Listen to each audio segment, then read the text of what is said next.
Good morning, everybody. I'd like to call to order the May 7th, 2024 meeting of the Santa Barbara County Board of Supervisors. Madam Clerk, can you please call the roll? Supervisor Williams. Here. Supervisor Capps. Here. Supervisor Hartman. Here. Supervisor Nelson. Here. And Chair Lavanino. I'm here. So at this time, please stand and join the board in pledging allegiance to the flag. Ready? Begin. I pledge allegiance to the flag of the United States of America and to the republic for which it stands, one nation, under God, indivisible, with liberty and justice for all. Better turn this off real quick. Next item of business is the approval of the minutes from the April 23rd, 2024 meeting. Move approval. Second. Moved and seconded. All those in favor? Aye. Any opposed? Minutes pass unanimously. Next item of business will be our county CEO's report. Ms. Miyasato. Good morning, Chair Lavanino and board members. I'm happy to announce today that the Planning Department received an award. The American Planning Association's California chapter for the Central Coast awarded our P&D with a public outreach award for its balancing tool. The map-based application allowed the public to select from potential rezone sites to create a housing plan consistent with the state requirements. It provided an opportunity to see potential rezone sites on a map and select sites until a compliant plan is reached. The board used this tool during last week's rezone hearings to visually select sites on a map and track how many units were added to reach the state's regional housing needs assessment. So congratulations to planning. It was a very innovative tool that they came up with, I think the first in the state. Very And that cool. concludes my report. Awesome. All right, Madam Clerk, are there any announcements or changes to our agenda today? Chair Lavanino, members of the board, I have an announcement this morning for the board's methods of public participation and to provide public comment on general public comment or an item on the board's agenda. Please see page 2 of the agenda. Individuals that would like to provide verbal public comment may do so via Zoom by registering in advance via the link available on page 2. If you have any questions, please contact the clerk of the board's office at 805-568-2240. That concludes my announcements for today. Okay, are we also going to be talking about the withdrawal of item D1 at this point? Is that a change also? Chair Lavanino, members of the board, I do have a note in my script to announce that during the... As we get closer, Yes. okay.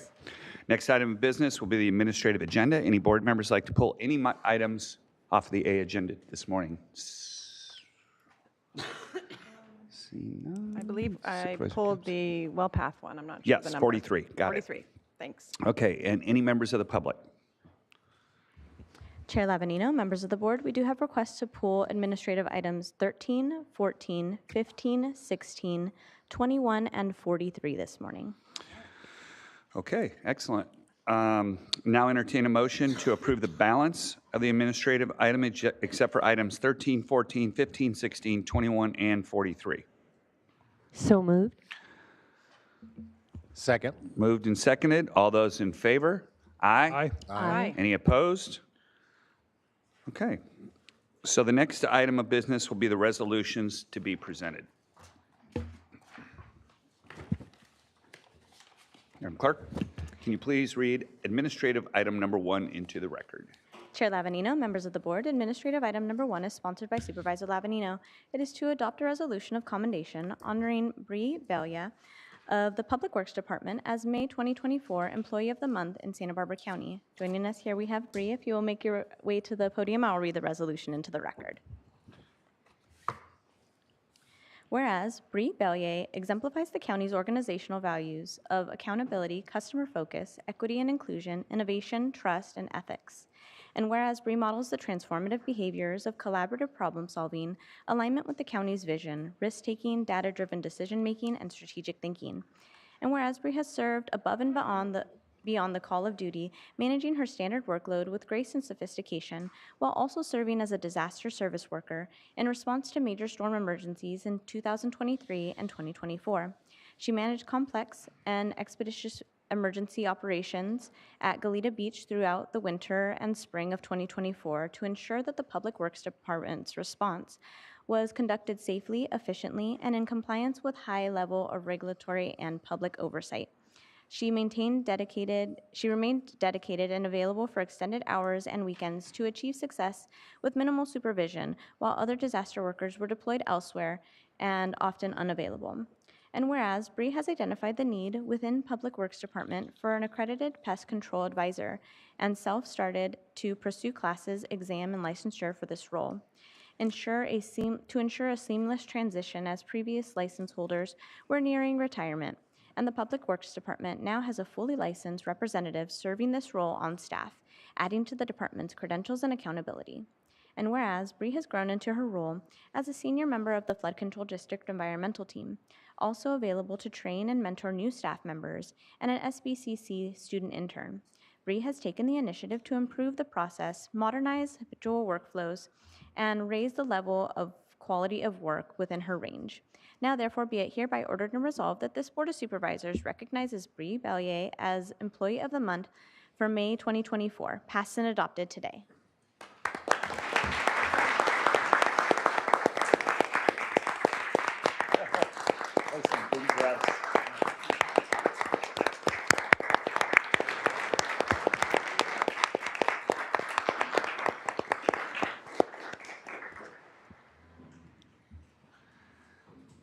Good morning, Chair, members of the board. Chris Nett with Public Works. I just wanted to talk briefly about Bree, and then Andrew will probably come up and say a few things. But Bree is one of those people that sometimes you think she has a clone, because everywhere you go, she's there. You could be out in a creek in the middle of nowhere, and she's there. On a construction site, she's there. In an emergency in the middle of the night or on a weekend, she's there. In a training classroom where she knows more than the instructor, she's there, or just even at the yard, just everywhere. And part of that, I think, is reflection of her attitude of just always going around with the mentality of identifying something that needs to be done and then stepping it up and doing it. And that's really just a feature of Bree that we really appreciate in our department, and makes her a great example of what we strive to achieve in Public Works. And I think her reaction to this is probably, oh no, but to everybody else that we talked to about it in the department, they were like, oh yeah, of course. So thank you very much, Bree. And then Andrew Raff's going to come up, I think, and say a few things. Thank you, Chair Levin and members of the board, for this award for Bree. I'm Andrew Roth, the Environmental Manager for Flood Control. Other flood control staff and managers are in training today, but are here in spirit, also showing their support for you today, Bree. We're lucky to have had Bree on our team for over 3 years now. Before that, she worked with Project Clean Water, and before that with the Ag Commissioner's Office. She's been an asset for the county and the community through different roles, and brings a skill set that no one else has to Public Works. She's proven to be a smart, dedicated public servant, helping our community through 2 back-to-back very intense storm seasons. She's dedicated extended hours, nights, and weekends, as you've heard from Chris as well, and she devotes a focus and energy to her craft. We're honored to have you receive this award, Bree. Although there are many other county staff nominated, you really have shined for this recognition. Thank you, congratulations, Bree, and we're looking forward to the future.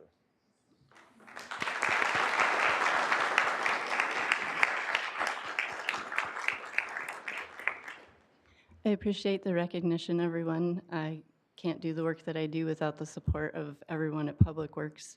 And I just really appreciate the opportunity to contribute to the good work that flood control does, protecting our community and the environment. Thank you.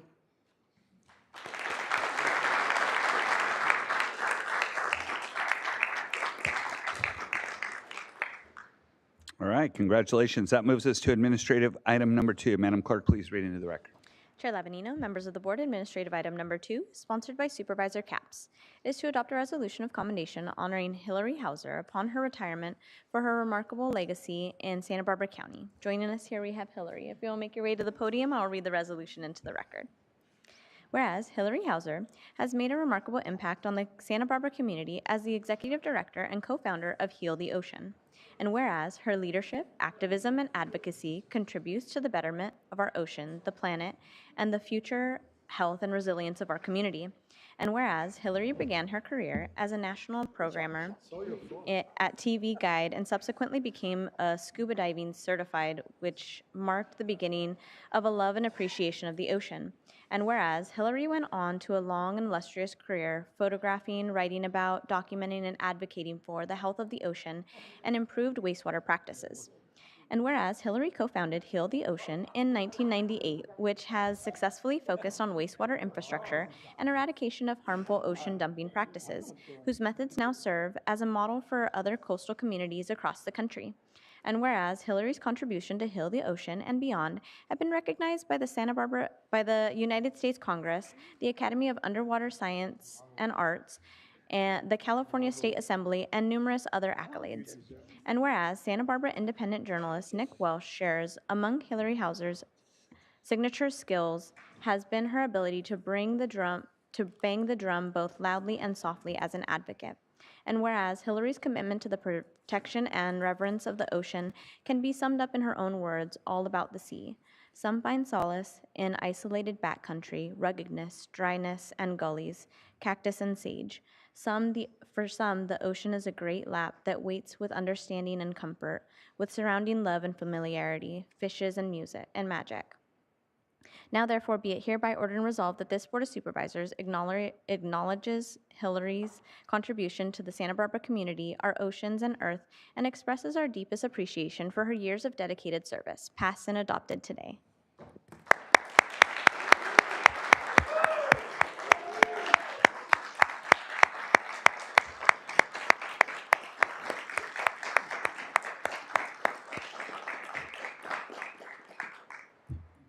Chair Lavagno, Board of Supervisors, Supervisor Laura Capps, thank you for this. When I read the words of this proclamation and that the words of my book, Dancing on Waves, is lifted out for this proclamation, memorializing the words that I wrote in a book, this is the greatest treasure I will have for my life. And excuse me, I might cry. I am really grateful for this and for the recognition to Heal the Ocean and to my wonderful crew. I haven't been in this room for a long time, and as I was coming down the sidewalk, I thought, wow, the first time I've ever been here was it was a demonstration during a Board of Supervisors hearing on a Tuesday. And what I had done is written an article in the Santa Barbara News Press when there used to be full stories and so forth. But my love for the ocean has been forever. And when I saw the beaches start to close, I called the editorial director and said, can I write about the closed beaches? And he said, write as much as you want. And so it came out of the news press, a whole front page editorial minus the left-hand column and then the whole back page. And it started a riot. This piece, people were reading it on the radios and people were crying. They were calling me and saying, we'll give you money, we'll give you money. I said, what? And so Jean-Michel Cousteau, the great explorer here, was flying across the country, and when they used to have phones in the back of the seats, and he called me, he said, good on you. And if you need a 501c3, call Charles. And that's Charles Vinnick, who's the manager of the Cousteau Society, and then the Jean-Michel Cousteau Institute. And I said, what's a 501c3? I'd never even heard of what that is. What? And then Nan Marr, Jean-Michel's mate, said, now we got to do fundraising. Fundraising, what's that for? I thought we were just going to run around the streets with signs. But the demonstration that happened out of the county administration building during a supervisor's meeting, the surfers showed up with toilet seats on their heads, signs, ocean or outhouse, and cars honking, and it was a scene. And Naomi Schwartz. Remember Naomi? She, first district, she looked out the window, all the supervisors say, what the heck is going on here? Naomi came down and spoke to us. We had a microphone, and the co-founder of Heal the Ocean, who unfortunately cannot be here today, Jeff Young, and I stood up and said, here we are. We're gonna do something about this. Whatever we thought that was, we didn't quite know. But we did have a fundraiser, and it was in the first couple months, and we had some chairs in the Coral Casino. I don't think we had any dinner, no rubber chicken or anything like that. It was just like here we are, and Jean-Michel spoke, and Jean-Michel, anyway. We raised all this money in an hour and a half with nothing but love in the room. And it has grown ever since. We started our activities by thinking we had to be the monkey wrench gang and sneak into wastewater plant, sneak into the Higas, film everything and say, oh, look what's happening. And over the years, we got smarter and about working with government, working with the cities, working with the county. And if we want to change something, go get the money. And so the donors of Heal the Ocean are just insanely fabulous. And so we would get enough money to pay for a study, do it together with the city, do it together with the county, and work together and find more money to upgrade wastewater plant. And so it became an organization, which I'm grateful for, to be known as helpers instead of fighters. You know, fight for A, get A, fight for B, get B, but just to let's work together. So in closing, this resolution I'm going to have forever, and I'm going to be looking at it as my guiding star as I continue to write about the sea and about all of this. And I say hello to Lois Capps, our wonderful representative who's watching, I understand. Laura, thank you so much again for this, and all of you. Thank you.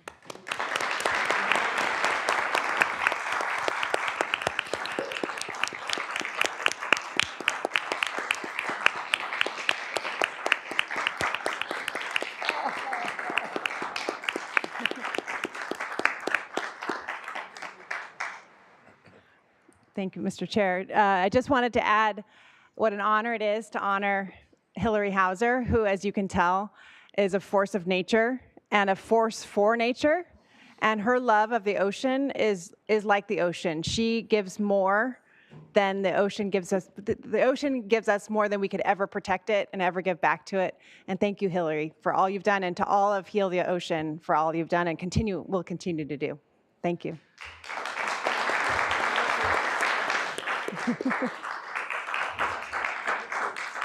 Supervisor Williams.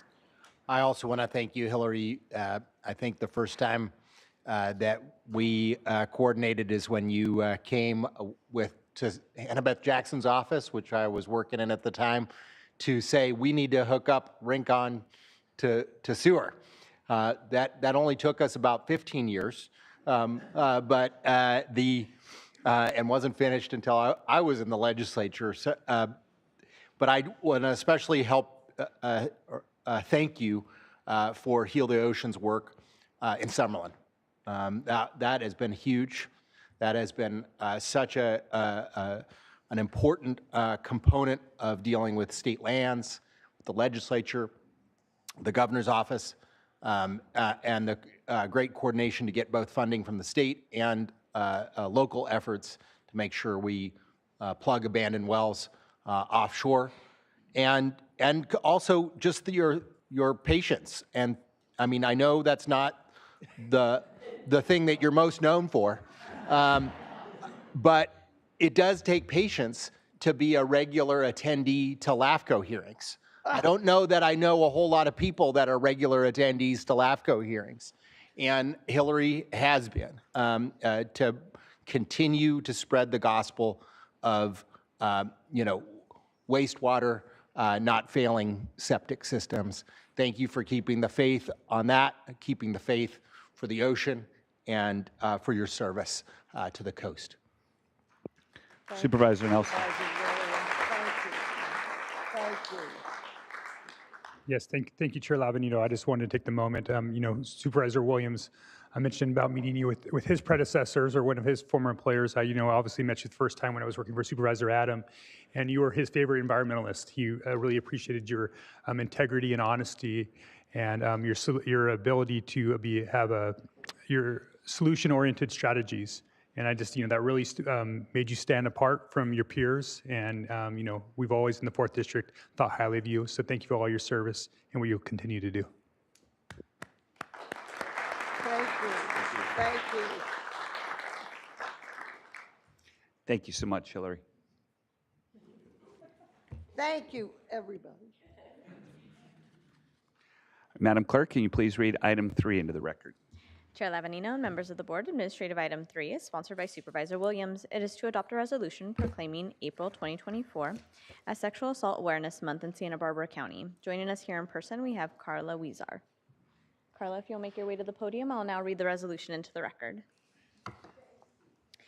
April is recognized each month as Sexual Assault Awareness Month, focusing attention on the issues that harm women, men, and people of all backgrounds. And whereas, as a part of Sexual Assault Awareness Month, Denim Day takes place on April 24th as a day of action and awareness to show solidarity with survivors of sexual violence and enact efforts against victim blaming. And whereas, sexual assault is a form of abuse that is exacerbated by misogyny, racism, homophobia, and our systems of oppression. And whereas, 1 in 3 women and 1 in 6 men have been sexually assaulted at some point in their lifetimes. And whereas rape crisis centers and other community organizations committing to ending sexual violence emerged in California in the 1970s and have been doing critical work to prevent sexual assault and support survivors of sexual assault ever since. And whereas in Santa Barbara County, the North County Rape Crisis Center and Child Protection Center standing together to end sexual assault, UCSB campus advocacy, resources, and education, and other community-based organizations deliver service to hundreds of community members each year and educate thousands more. And now, therefore, be it hereby ordered and resolved that this Board of Supervisors proclaims the month of April 2024 to be Sexual Assault Awareness Month in Santa Barbara County and calls all government agencies, private organizations, and the people and businesses of Santa Barbara County to help prevent sexual assault and support survivors. Passed and adopted today.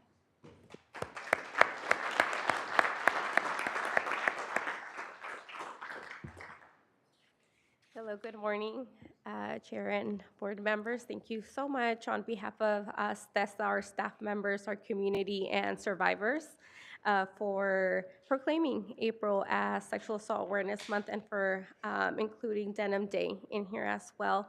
As you can imagine, working in the sexual assault field is not very easy, but it's something that we do with pride over at STESA. We're actually celebrating 50 years this year. We've been doing work in our community since 1974. We will be celebrating on the 18th of this month at our Chocolate Divine, and I would like to also extend an invitation to you all. So I just want to say thank you on behalf of STESA. Thank you. And I just wanted to highlight the ongoing need.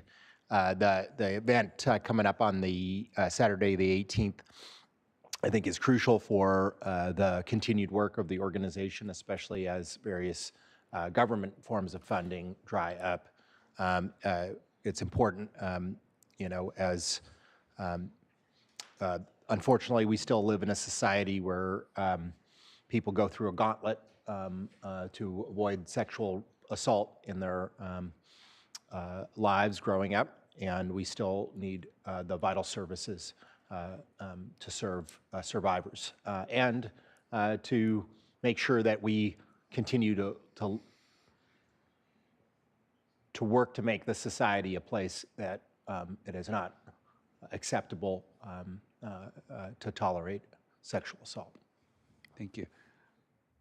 Did you also want to, you have something? Yes. Just a few words as well. My name is Cynthia, and I'm the youth educator at STESA.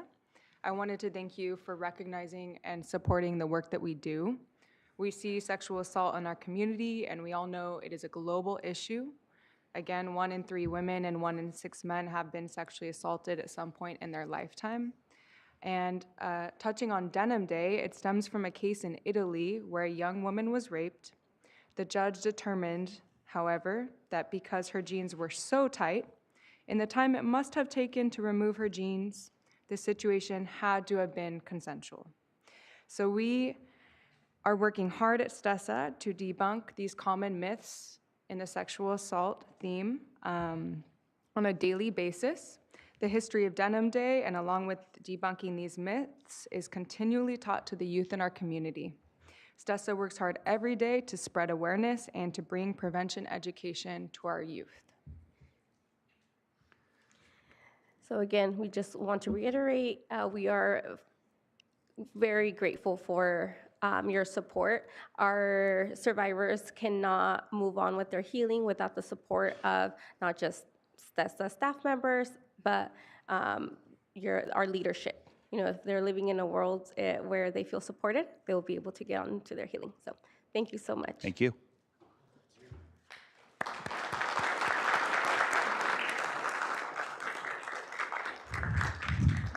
Madam Clerk, can you read A4, please?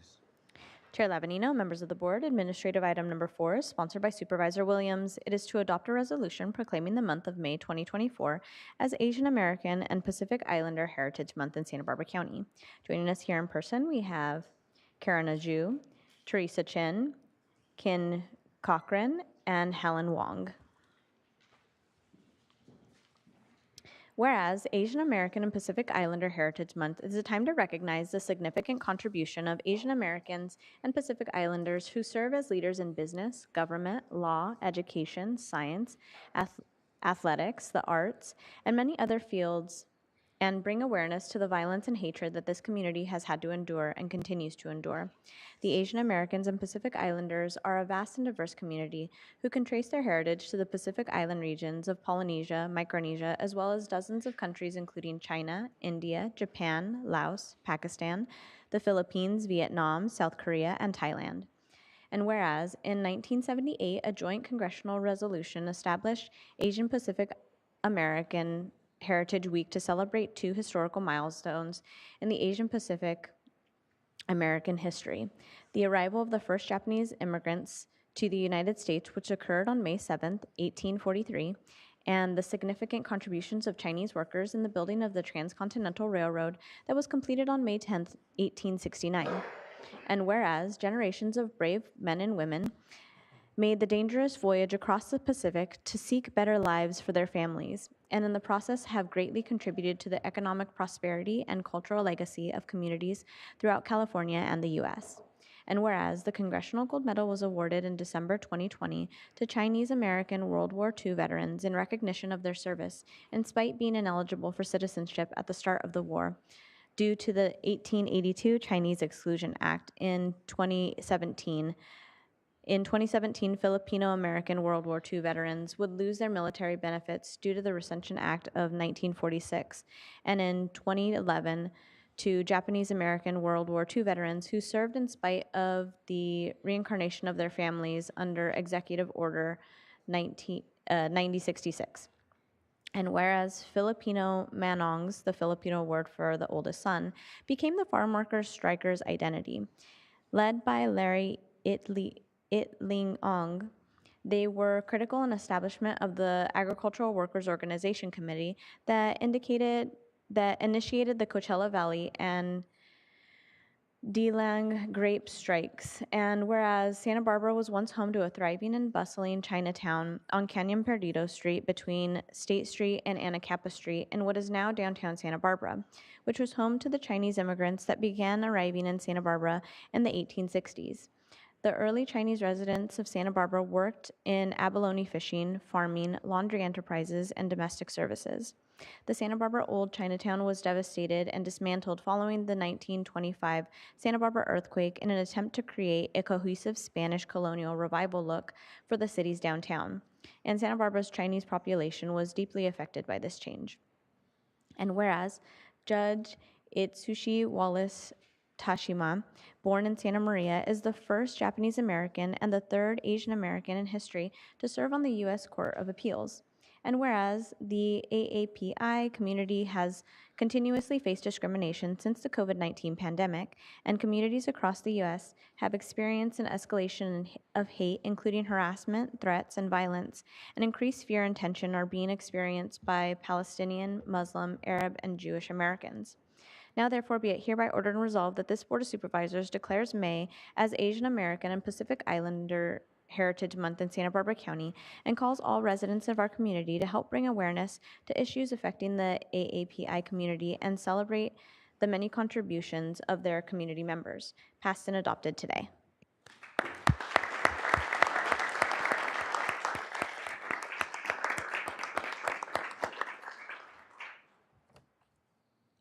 So, Chairman Lavanino and members of the board, thank you for your recognition of May as AAPI Heritage Month.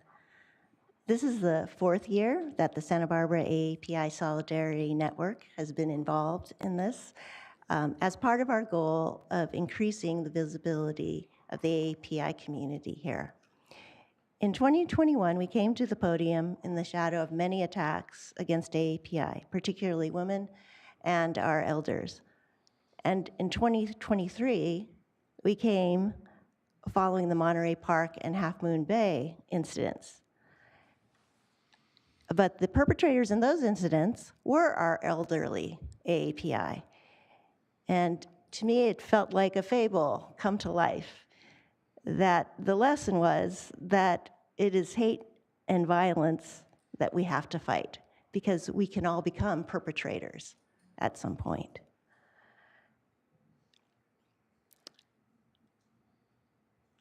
And in our rejection of violence, it is not only from ourselves and from individuals, but from our institutions and nations as well.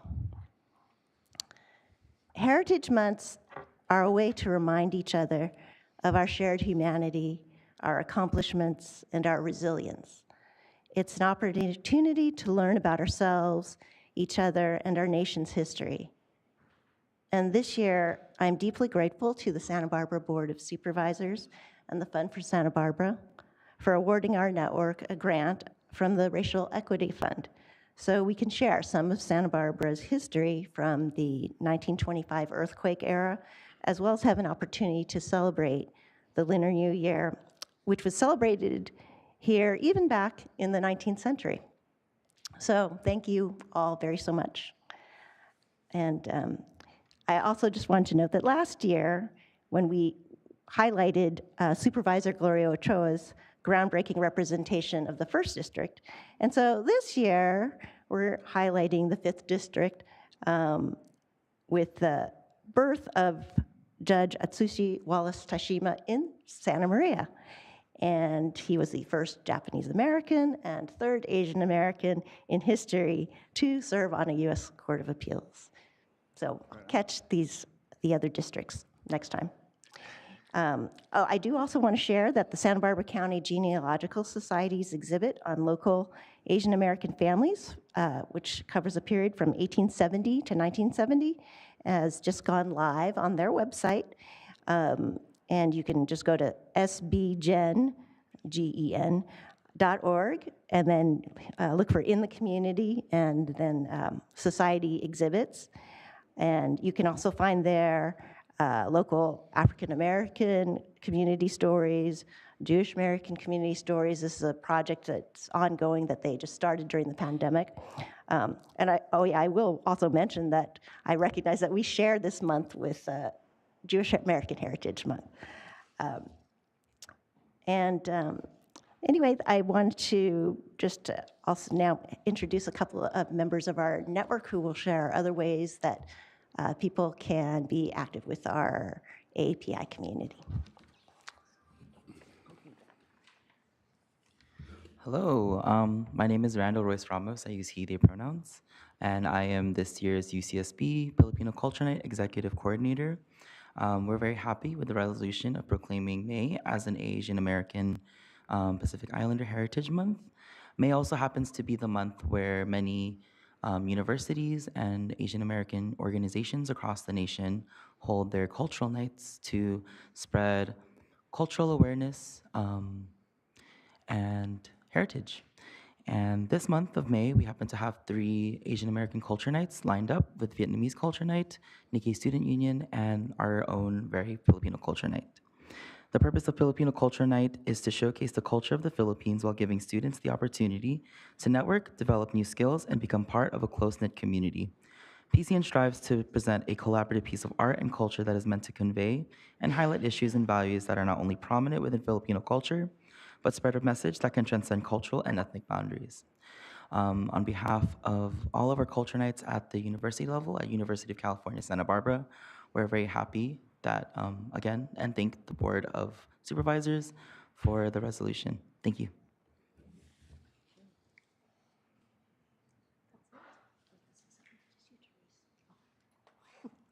Good morning. My name is Therese Chin. Thank you again for continuing to recognize the contributions of the AAPI community and the local people. So 15 years ago, under the Santa Barbara Trust for Historic Preservation, we formulated the Asian American Affinity Group. And we are pleased to say that it's been 15 years. We are going to be showcasing the Asian American Film Series in July and the Asian American Neighborhood Festival in October. So our community is so welcoming of these events that for 15 years, we have people just asking when this is going to happen. And this shows us that this community supports all of the contributions of the shared history and our contributions to everywhere. So additionally, I'm also one of the committee members of the Asian American Association of Santa Barbara County, where we bring people together and make connections and share our history and our culture, but we invite everyone. So thank you again so much for this recognition of all of our efforts. Thank you. That's it. Thank you.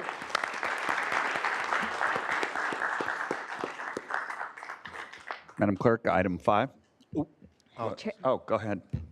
I just wanted to say thank you to all of you for your work to celebrate Asian American history, the good, the bad. Remembrance is so important. I feel like remembrance is important both for to know the progress that we made, the healing that can take place. You know, my grandfather was someone who accepted healing, and I think he survived because he accepted healing. He was a POW for 4 years in a Japanese POW camp. He was an Indonesian, a sailor in the Royal Dutch Navy, a segregated Navy. And, you know, his, like many families of immigrants, our story, our Asian American history story is tied up with world history. He was, after the Allies lost the Battle of the Java Sea in 1942, they tried to escape encirclement, right? And it was a segregated Navy, so the Dutch officers decided they got all the rations, and the Indonesian sailors starved. You know, my grandfather was so matter-of-fact about it. I wrote this down. He said, "I wasn't a white boy. I was a colored boy, and so that's the way it was." How much has changed just in 3 people's lifetimes? I think that's pretty amazing. He also had a good sense of humor. He said, needless to say, the food got better when we were put in the POW camp.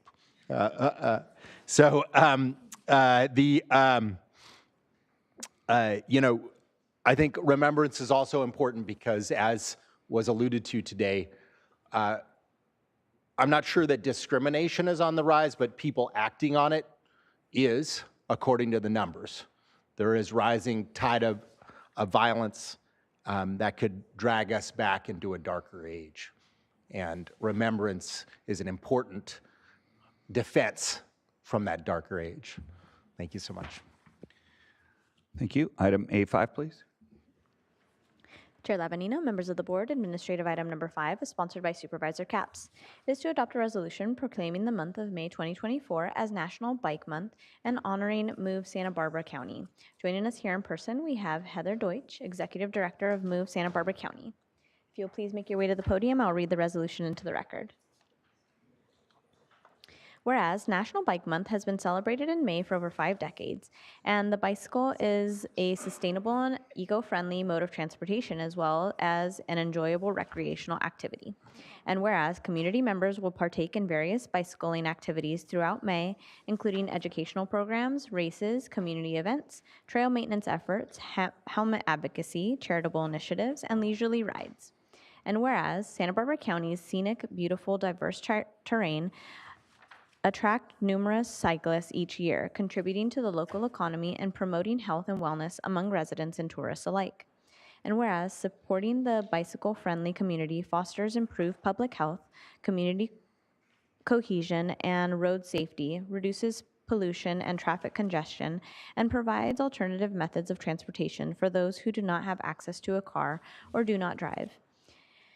And whereas Move Santa Barbara teaches nearly 5,000 youth annually how to ride and safety skills, contributing to the promotion of bike safety and awareness. And whereas various organizations within Santa Barbara County, including Move Santa Barbara County, are dedicated to promoting bicycle safety and awareness during the month of May and beyond.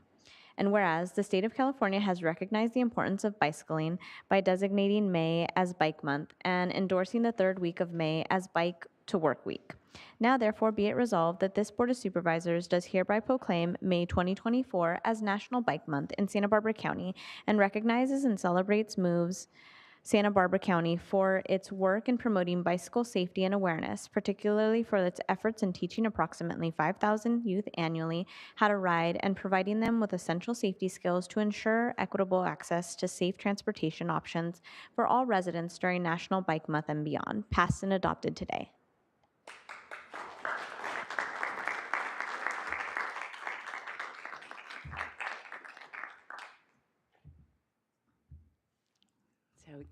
Thank you so much. We at Move Santa Barbara County are super excited to be recognized for this honor. We are here on behalf of the tens of thousands of people throughout the county who ride their bikes because it's joyous, but also for the tens of thousands who rely on bicycling for their everyday needs, whether this be getting to work, getting their kids to school, going to parks. And so it's really, really important that we honor the interest that people have in this very, very important mode of transportation. We also focus on walking, biking, and public transportation. And we do this because altogether they have tremendous benefits for our county. So for example, they do not produce any greenhouse gas emissions. So transportation is the #1 source of greenhouse gas emissions in Santa Barbara County, and it's something that we need to address. It's also tremendously cheaper for our individual residents. Owning a car costs approximately $12,000 a year. So we think it's really important that people have the option to be able to safely bicycle to where they need to go. It is great for physical and mental health, and especially after the pandemic, this is particularly important to address these, especially with our youth. It is cheaper for our county. It is cheaper to build infrastructure for biking, and it's cheaper to maintain infrastructure for biking. And it also moves a lot more people in a lot less space.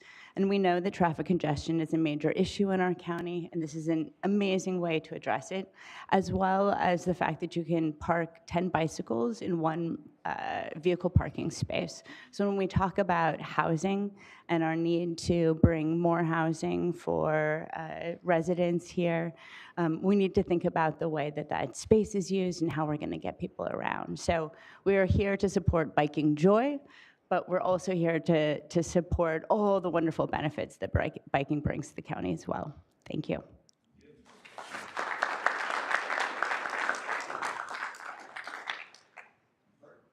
Item 6, please. Chair Lavanino, members of the board, administrative item number 6 is sponsored by Supervisor Capps. It is to adopt a resolution honoring Dignity Moves for the opening of La Posada in Santa Barbara County. Joining us here in person, we have Aaron Edelheit. On April 2024, La Posada opened its doors to over 80 people experiencing homelessness in the South County, Santa Barbara.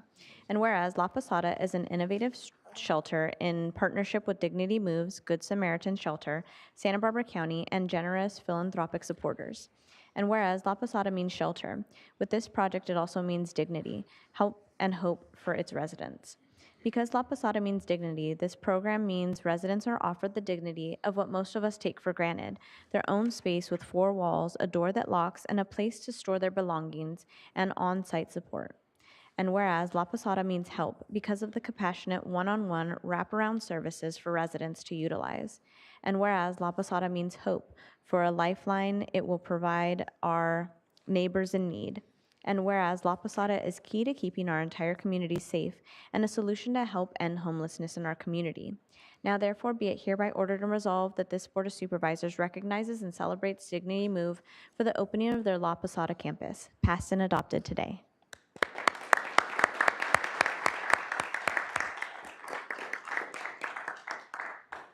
I just want to say how honored I am and how much pride I feel to be a part of this community, because this resolution is really to the magic of Santa Barbara. And I really want to pay tribute to the Board of Supervisors and everyone in the county government, because none of this would have been possible without your leadership and without the hard work of so many people behind the scenes. Santa Barbara County, despite a tremendous shortage of land, and despite counties and cities throughout California and our country struggling with the crisis of homelessness, in 2 years have built 208 tiny homes that include wraparound mental health, case management, health services to the residents in partnership with philanthropy, with businesses, faith-based communities, and volunteers.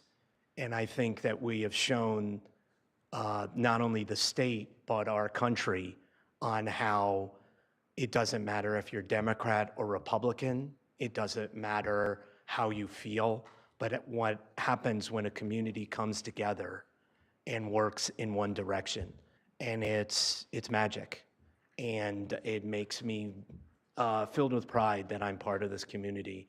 And I thank you for this resolution, but I really want to thank the Board of Supervisors because you're showing a model of leadership that I think can be emulated everywhere in California and everywhere in our country. So thank you.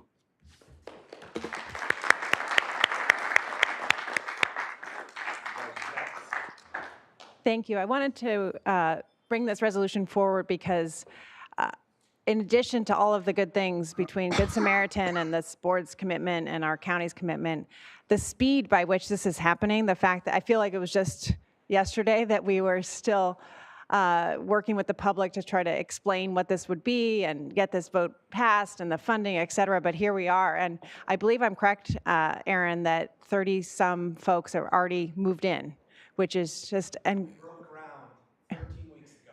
yeah, 13 weeks.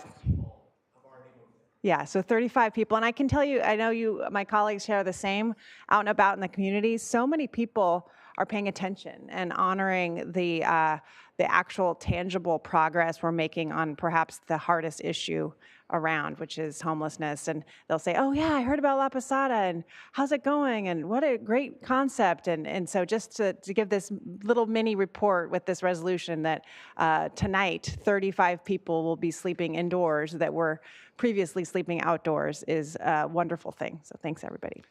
Yep, Supervisor Nelson and myself we're looking for ways to, at Hope Village, one of the things we found out is there's no nighttime activities, and so we're trying to build a bigger sense of community. So we're going to be hosting a karaoke night. Yeah.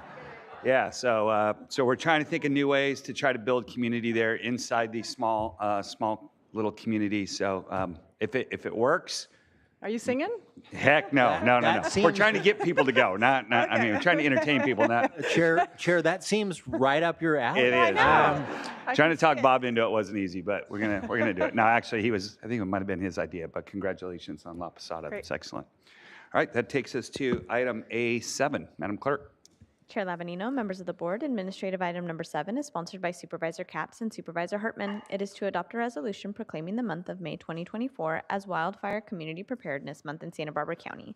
Joining us here in person, we have Anthony Stornetta, Deputy Chief of Emergency Operations.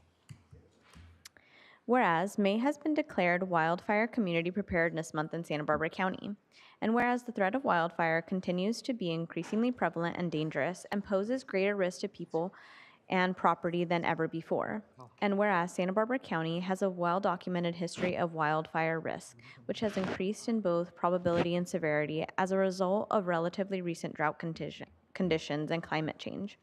And whereas residents in the area with a potential for wildfires can take proactive measures to reduce the risk of injury and property loss by maintaining defensible space around their homes, and proactive action by a single individual or entire neighborhood contributes to a safer, more resilient, and fire-adapted community. And whereas Santa Barbara County Fire Department works closely with operational area partners to respond to and reduce the risk of wildland fires. Now, therefore, be it hereby ordered and resolved that this Board of Supervisors proclaims May 2024 as Wildfire Community Preparedness Month and encourages everyone to participate in fire prevention and preparedness activities at home, work, school, and all locations, marking the beginning of a year-long effort to improve wildfire awareness and safety, passed and adopted today.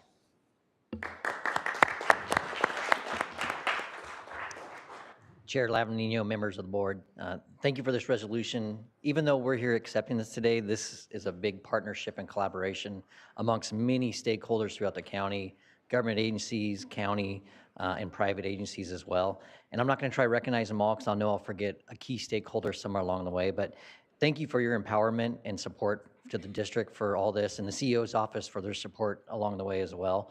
I don't know if any of you guys recognize, but 2 days ago was a 15-year anniversary of the Hasacita fire right here in our foothills. We lost 80 structures, 8,700 acres in a matter of hours through a sundowner, heavy wind-driven fire. And with that, we're not going to change the landscape. We're not going to change the terrain, the topography, the wind. That's all a constant, and wildfire is still going to come through. But what we can change is the landscape. And with our partnerships with the Fire Safe Council, which has done a lot of work, and then a lot of our government agencies and our op area agencies, we can change that. We can do some education, some outreach. We can make a difference. And going back to the core values of the county is the innovation is there's been a lot happen with the Fire Safe Council. We've done some mechanical chippening. We've done some grazing, targeted grazing, which a lot of counties do not do. We've done prescribed fire. And with the governor's prescribed fire strategic plan of 2021, we're putting beneficial fire back in the ground. And just so you're aware, Santa Barbara County was #1 amongst all contract counties for good beneficial fire in black acres.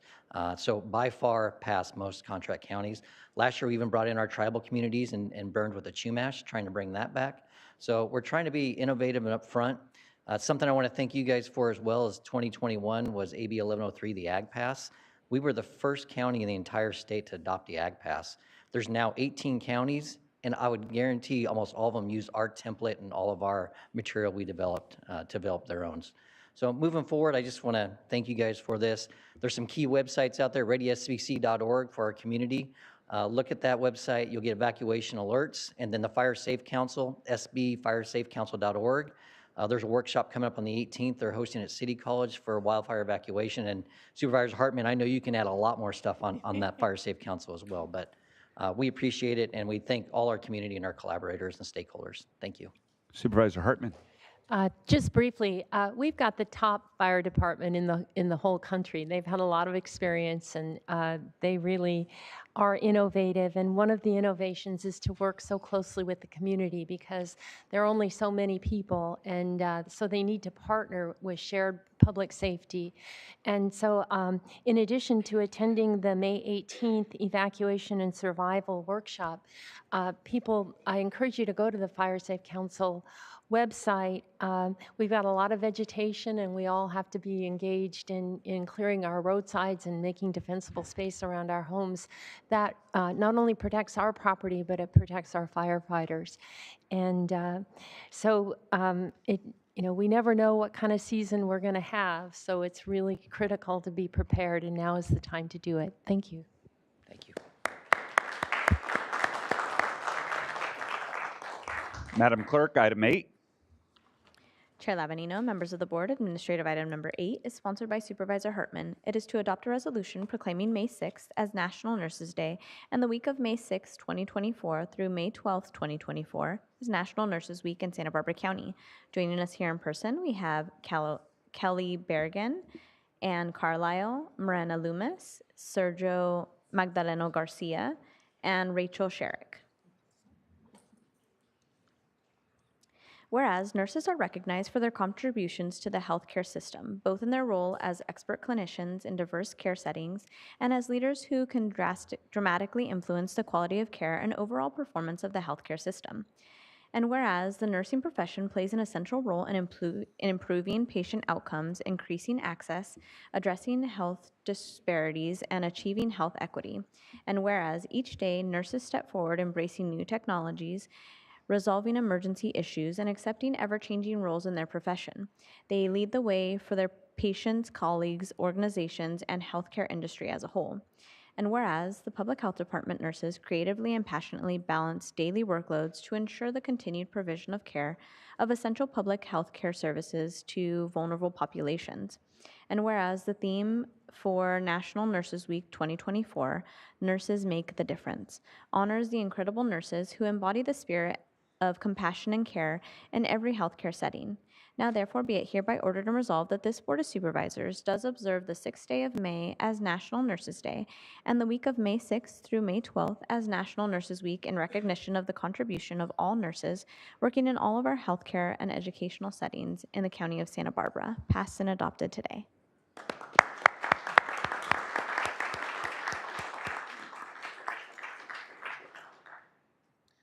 Good morning, Chair Lavanino, Supervisor Hartman, and members of the board.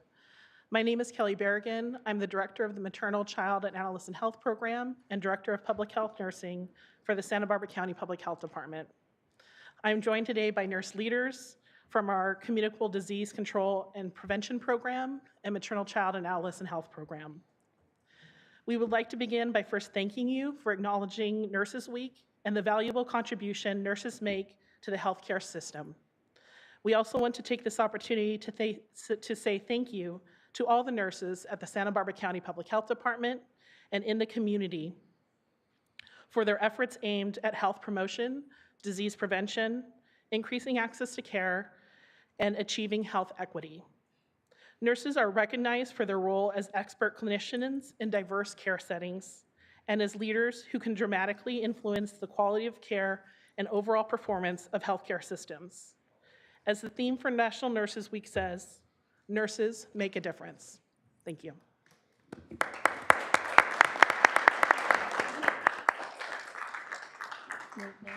Supervisor Hartman. Yeah, I just wanted to add, my mother was a nurse decades ago, and she was very active in the California Nurses Association because at that point, the pay and the hours weren't very good. But now California does have a ratio to patients to nurses, the pay is better, the hours are better, the status is better, but we need more nurses, and we have programs at both city colleges. So it's a wonderful profession, and I think we need to encourage more people to pursue it, and thank you all for the selfless service you perform. Thank you. Item 9, please. Chair Lavanino, members of the board, administrative item number 9 is sponsored by Supervisor Lavanino and Supervisor Capps. It is to adopt a resolution proclaiming the month of May 2024 as Mental Health Month in Santa Barbara County. Joining us here in person, we have Tony Navarro and Pamphlet Tambo. May 2024 is recognized as Mental Health Month in Santa Barbara County to enhance public awareness of mental health and dispel stigma around it. Whereas mental health is an essential part of the overall well-being, impacting individuals, families, and communities across Santa Barbara County. Whereas 1 in 5 American adults experiences a mental health condition each year, and everyone faces challenges in life that can impact their mental health. Whereas despite its prevalence, mental health remains shrouded in stigma, preventing many from seeking help, whereas early intervention and access to quality care are crucial for managing mental health conditions and improving quality of life. Whereas May is recognized nationally as Mental Health Awareness Month, providing an opportunity to raise awareness, combat stigma, and promote mental health resources. Now therefore be it hereby ordered and resolved that this Board of Supervisors wishes to enhance public awareness of mental health and recognizes May as Mental Health Month in Santa Barbara County. Passed and adopted today.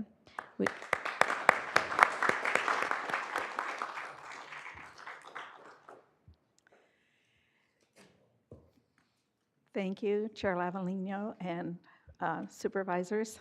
We appreciate being recognized. Mental health is something that doesn't go away. I recently read a piece stated by President Kennedy in the early 60s when I was in college about how we were going to change how we serve people with mental health problems throughout our country. We're still working on it, and probably will be for a long time. But we're making progress, and we appreciate the efforts of the county to address the needs of folks who have behavioral wellness issues in their lives. Good morning, Chair Lavanino and supervisors and county staff. It's my privilege to stand up here on behalf of Be Well, and thank you for recognizing May's Mental Health Awareness Month. And I also want to recognize General Services. For the past 2 years, Director Langerquist's team has done a fabulous job of lighting up Santa Barbara County green in our Mental Health Light Up Green campaign that is sponsored by the National Organization Mental Health America. Each day we are highlighting a different county building that is lit up. Today on our website, on our social media, I think it's the County Betaravia building that's lit up green. So I just want to say thank you to General Services. Thank you to our county partners. This is not just about Be Well. We have actually about 24 contractors that provide 42 programs in this county, and many of them are also lit up green across the county with us. Behavioral health and mental health awareness is critical as we move forward in this post-pandemic, and we're seeing just so many challenges of not only our youth, but our seniors in this county as well, and everything in between. Very proud to be working, promoting mental health awareness and creating new programs that meet the needs of our county each and every year.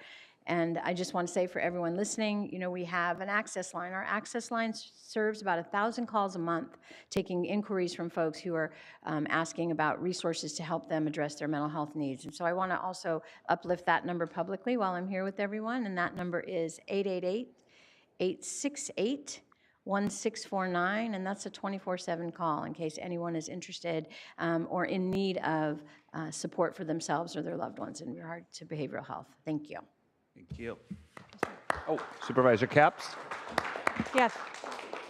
I just want to take the opportunity to thank the Be Well Commission, chaired by Pam Tambo, and you advocates are fierce, and you hold us to account when it comes to mental health and doing better. So thank you so much for your work.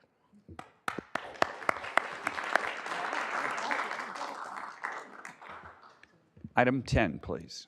Chair Lavanino, members of the board, administrative item number 10 is sponsored by Supervisor Lavanino. It is to adopt a resolution proclaiming the week of May 5th, 2024 through May 11th, 2024 as National Correctional Officers Week in Santa Barbara County. Joining us here in person, we have Sheriff Bill Brown, Under Sheriff Craig Bonner, Chief Custody Deputy Vincent Wazalewski, Custody Commander Ryan Sullivan. Whereas the week of May 5th through May 11th represents a period where correctional officers across the United States are recognized for their dedication and heroism to their local communities. And whereas the Santa Barbara County Sheriff's Office Custody Branch consists of the South County Main Jail Operations, Northern Branch Jail Operations, Resource Bureau, Health Services Bureau, Transportation Bureau, Inmate Programs Bureau, and the Special Operations Response Team.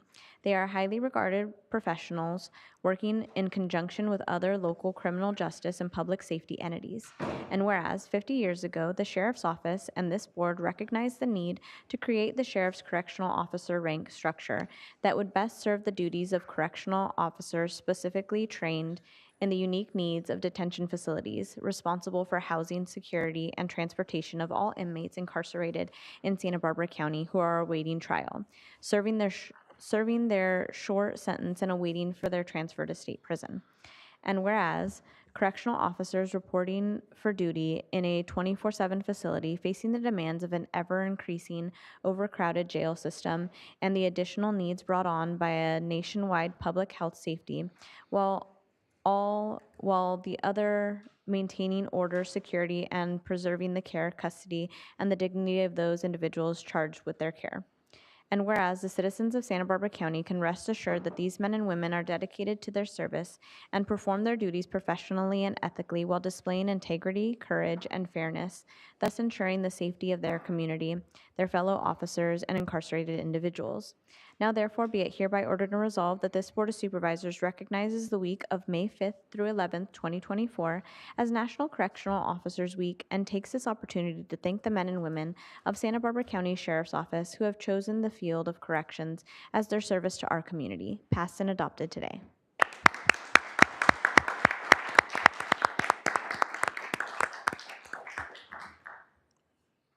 Good morning, Chair Lavanino, members of the board. I'm Sheriff Bill Brown, and I'm joined here today by Under Sheriff Craig Bonner, by Chief Custody Deputy Vincent Wazalewski. In the back, we have Sergeant Justin Haney, who's with our Classifications Department, Commander Kenny Callahan. We have Lieutenant Salim Selmeta, as I mentioned, the Under Sheriff. We have newly minted Lieutenant Eric Alexander, who's with our Continuous Quality Assurance Unit. We have Alice Perez, who is our Programs Manager, and we have Bailey Fagata, who is our WellPath Health Services Administrator. This is National Corrections Officers Week, that time of year that we pause to honor and thank all of the hardworking men and women who staff our jail each and every day of the year. And corrections is a difficult profession. Our custody staff deal with some rough customers who can, at times, be dishonest, defiant, disrespectful, and on some occasions, even physically aggressive. But I'm proud to say that this behavior is constantly met with self-discipline, with compassion, with patience, with understanding, and with courage by our custody staff. They continue to give those who are incarcerated in our jails the tools that provide the opportunity to change their lives for the better, and many of them do so. During their incarceration, inmates will spend more time with our custody staff than they'll spend with their friends, their educators, their counselors, therapists, lawyers, even their families. The demeanor and the behavior that our custody staff model to our inmates is profoundly positive and even inspirational. Our county and our society are better off as a result of the remarkable care and service that they provide to those who are in our custody. So on behalf of all of us in the Sheriff's Office and all of you, thank you for this recognition. And I want to thank each and every one of our custody staff members for their consistent professionalism and their dedication to duty. We appreciate them and all that they do. Thank you.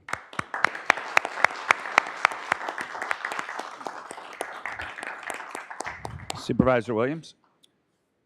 Well, I just wanted to add one other stabilizing force for society that correctional officers provide, and that is for their children.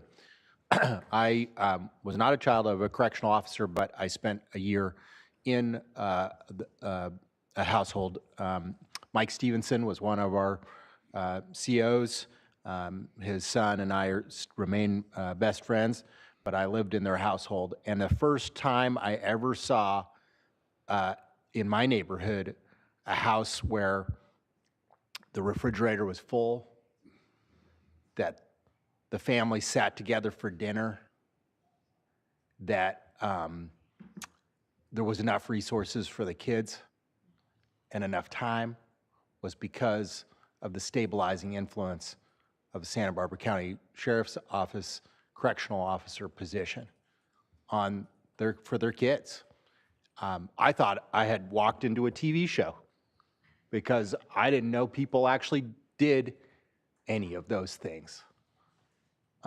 So I just want to tell you that it makes a difference not only for society but for the children. And I think it's just important to remember that even though the crazy hours and the hard work, that it still makes a difference for those kids. Okay, thank you. And it's one of those jobs I think we probably all take for granted, but thank God that there's still people that are looking at that as a career. Obviously, we need more of them, but not something that I know I have the physical or mental makeup to do, and I know it's can be a real grind on your family and your own mental health. So we do appreciate immensely the job that you do. So thank you very much. All right, that takes us to our last resolution, which is A11. Madam Clerk. Chair Lavanino, members of the board, administrative item 11 is sponsored by Supervisor Lavanino. It is to adopt a resolution proclaiming the week of May 5th, 2024 through May 11th, 2024 as Compost Awareness Week in Santa Barbara County. Joining us here in person, we have Bob Engel. Whereas compost improves soil structure, reduces runoff, and enables amended soils to use less water. And whereas using sustainable soil enriching compost helps prevent erosion of topsoil without depleting valuable wildlife habitats. And whereas returning compost organic resources to the soil is a method of decreasing dependence on chemical fertilizers and non-point pollution. And whereas sustainability is enhanced by composting green waste, biosolids, and other organic materials. And whereas organic materials suitable for composting represent up to 70% of the materials that could be landfilled each year. And whereas the County of Santa Barbara has initiated green waste collection programs with their franchise haulers to aid in efforts of environmental sustainability. And whereas Engel and Gray's regional composting facility in Santa Maria has been successfully composting organic material for sustainable agricultural practices since 1993. Now therefore be it hereby ordered and resolved that this Board of Supervisors proclaims the week of May 7th through May 13th, 2024 as Compost Awareness Week in Santa Barbara County, passed and adopted today.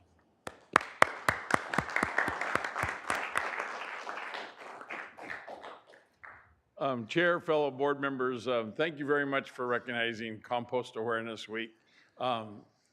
We're celebrating Engel and Gray 31 years of composting. We're celebrating 78 years in business, but 31 years of composting, which is amazing.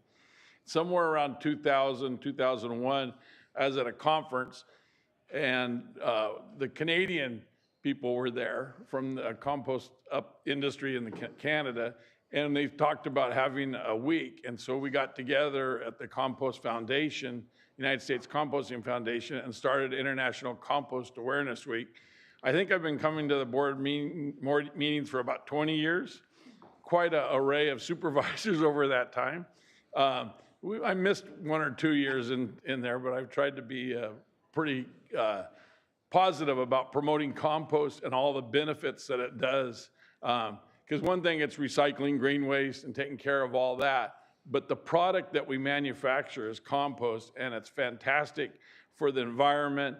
It's heals the beach because it absorbs water, cleans runoff, and does all that. So I really appreciate you taking advantage of this. We are also having a big event in Santa Maria at our yard on 745 West Betaravia Road this Saturday from 10 to 1. We're giving complimentary compost to anybody up to a cubic yard.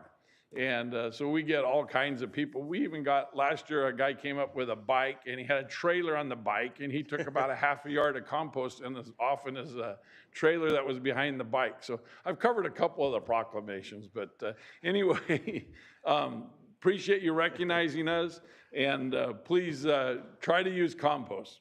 Thank you very much.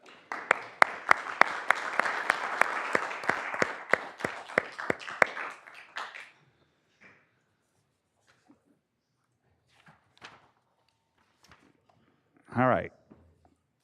We'll now take up the administrative items pulled in numerical order. Madam Clerk, can you please read items? We're gonna group these items 13, 14, 15, and 16. If you'll read them all into the record, we have one public speaker. We'll grant her 8 minutes to deal with all of these. So 13, 14, 15, and 16, please.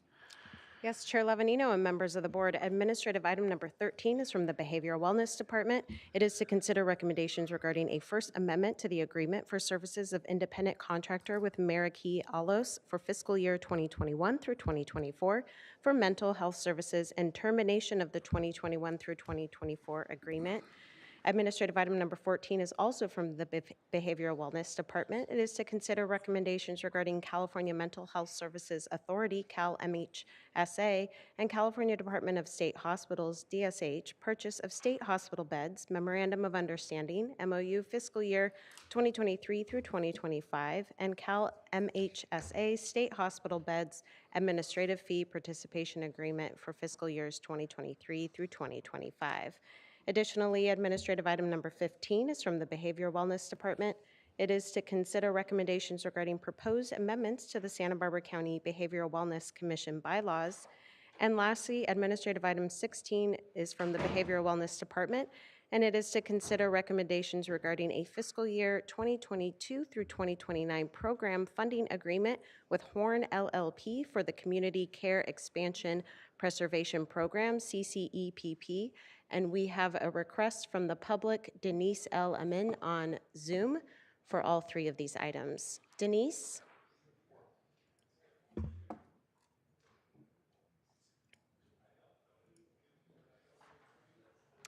Hi, can you hear me? Yes, we can. Denise, please proceed.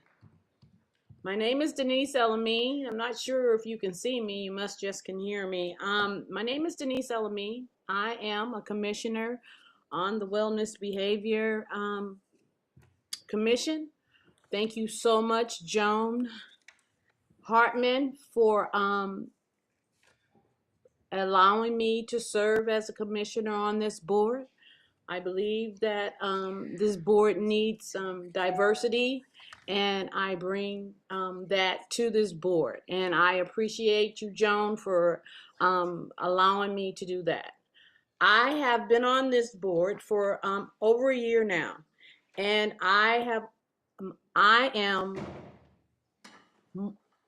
thinking about the budget. I want to know more about the budget. And these proposals here are amendments, if you want to call them amendments, are to increase a contract. I have a problem when we make contracts with people for 10 to 7 years for a certain dollar amount, and after a year or two, the contractor comes back and they need more money. And this is what we're doing. We're changing the agreement that we made back in 2020 or 2021, and we're increasing the money, the amount that we're going to give this vendor, the same vendor, by $1 million, or it looks like almost $2 million. And nothing stops this vendor from coming back next year, and we doing another amendment to increase this budget.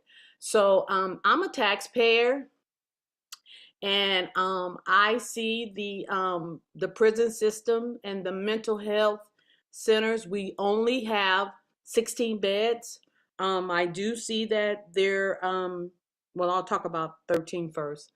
We only have 16 beds for this county, but we have ample amount of administrators, and we have a lot of contractors, but we don't have any physical beds. So I feel personally that we need to do more to help the behavioral wellness department. Our budget should be structured more for beds than for um, contractors and increasing their money, because once you increase the contractors budgets, then the people who need the services, it automatically decreases what they're going to get. So basically, when you have a budget, if the top gets all of the money, then the people that need it, it doesn't dribble down to them. And I'm here because I feel that we need to change this structure and give the people who need it the majority of the money, and let them trickle down money trickle down to the staff and to the contractors. That's 813. 814 is basically the same thing, where they're saying that we're going to consider paying more an administrative fee. And when it is an administrative fee, that means it doesn't go toward getting one more bed or getting one more thing. It's just another person helping out the director or whomever to decide where the money should go, and it never gets to the beds.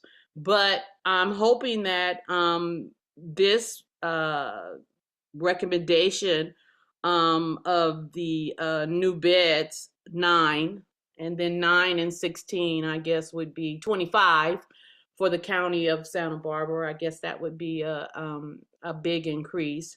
I'm hoping that the money that is allotted to do that at the end of this date, June 30th, 2025, that we have 9 beds and not another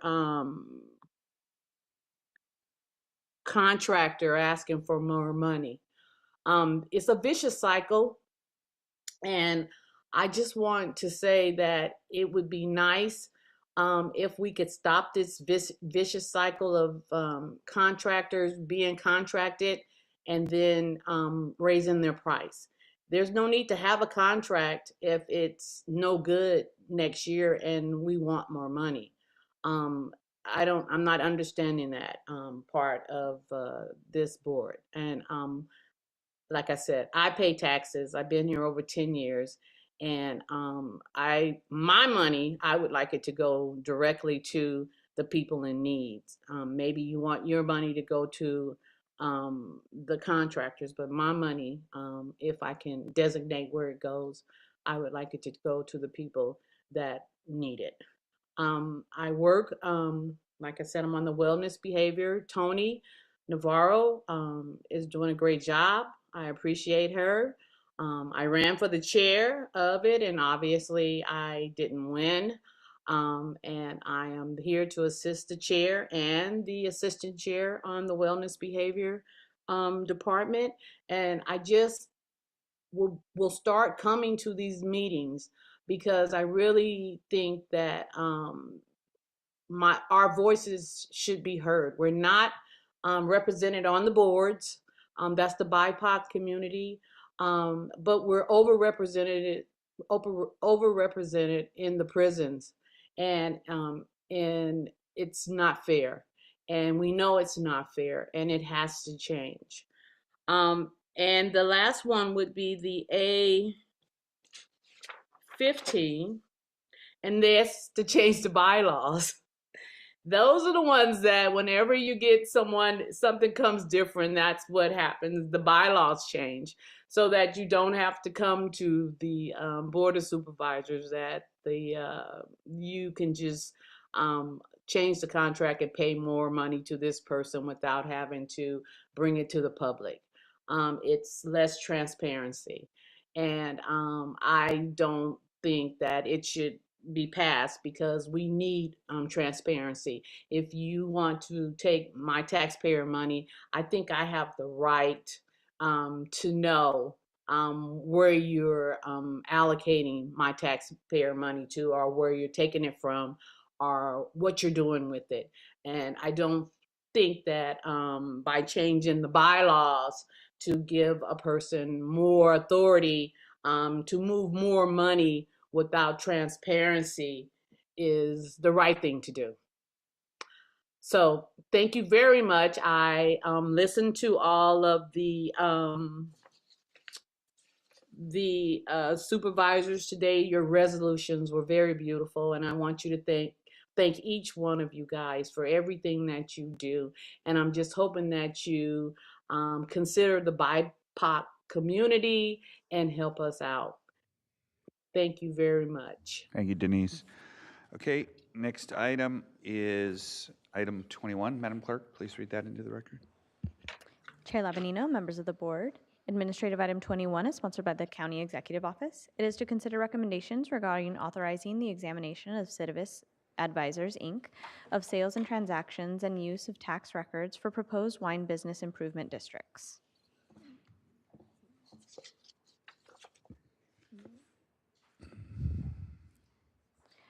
We will begin here with Steve Pepe, to be followed via Zoom by Tim Schneider. Morning. Good morning, Chairman Lavanino and supervisors. I'm Steve Pepe of Clopepe Vineyards.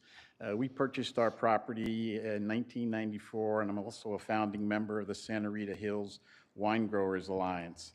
I'm also speaking in opposition on behalf of Flying Goat Winery, Amplos Winery, Loring Wine Company, and the Babcock Winery. This is not a minor administrative matter. You are setting in motion a course of action which will have significant legal and monetary consequences to the county. You need to be clear-eyed about the risk you are undertaking. The wine preserve is a rebottling of the Vintner's 2020 wine bid that was opposed by most small wineries. The Lompoc City Council passed a unanimous resolution opposing the 2020 wine bid. They also stated, as they're entitled to under the statute, that they would refuse to create a wine bid within the jurisdiction of the city of Lompoc. The Howard Jarvis folks sent a letter to the Santa Barbara County Council advising them that the wine bid was an illegal because, among other things, it is a tax requiring a 2/3 vote. There is no reported case approving a bid, Business Improvement District. There are 2 lawsuits that were filed which have been settled. After this, the vintners withdrew the wine bid in 2020. The 2020 defects for the wine bid still exist in the wine preserve. The vintners' website states there are 350 plus wineries in Santa Barbara County, yet they only represent 96. Only 96, or 28%, belong to the vintners. 254 wineries, or 72%, have voted with their feet not to be represented by the vintners. The wine preserve will force them to pay 1% of their sales to the vintners who they don't want to be members of. The Santa Rita Hills Wine Alliance was created in 2000. It has 51 members, and the vintners met with the Santa Rita Hills Wine Alliance, offered to share some of the wine fees and tax, but nevertheless, the Santa Rita Wine Alliance refused to do it and support the wine preserve. The wine preserve will kill the Santa Rita Hills Wine Alliance. Small wineries cannot afford to pay twice. Large wineries, CFOs, will not pay a voluntary payment and then a second double payment because of the tax. The Board of Supervisors should schedule this for a public hearing so the other 256 wineries, or 72%, not represented by the vintners, may be heard. The Board of Supervisors should request a written opinion from the County Council that this bid is lawful. It makes no sense to proceed with an unlawful item. You also need a mutual defense, hold harmless, and indemnification agreement with the vintners so that when the case gets litigated and you lose, you're not going to be on the hook for the damages or your legal costs. And we also object at this stage to giving to Civitas, which is the sales organization, confidential tax information. Mr. Pepe, that is your time. Thank you. We will now move to Tim Snyder via Zoom. Thank you. Can you hear? Yes, we can. Please proceed. Thank you for having me. My name is Tim Snyder. I'm the president of Fess Parker Winery. I'm also the current president of the board of directors for Santa Barbara Vintners Association. It's a pleasure to be with you here today. I would like to speak in support of the Wine Preserve initiative. The Santa Barbara Vintners Association and the board are advocating for the implementation of this structure in order to keep our region and our wine community competitive vis-a-vis the other regions throughout the state of California with respect to the ability to promote ourselves and also with respect to advocacy. The bids that we're talking about, that the Wine Preserve would mimic, are being implemented now throughout the state of California in different regions. Temecula has implemented a bid. Paso Robles will shortly. It's in motion and has great support there. Monterey also is in process, and we believe, and they believe, they will soon pass this funding mechanism for their association. In order for us, again, to remain competitive as a region beyond just a Vintners Association, it's really imperative that we figure out how we have safe, stable, consistent funding mechanisms. And we believe that this is becoming an industry standard, and we ask that it gets support to the next phase.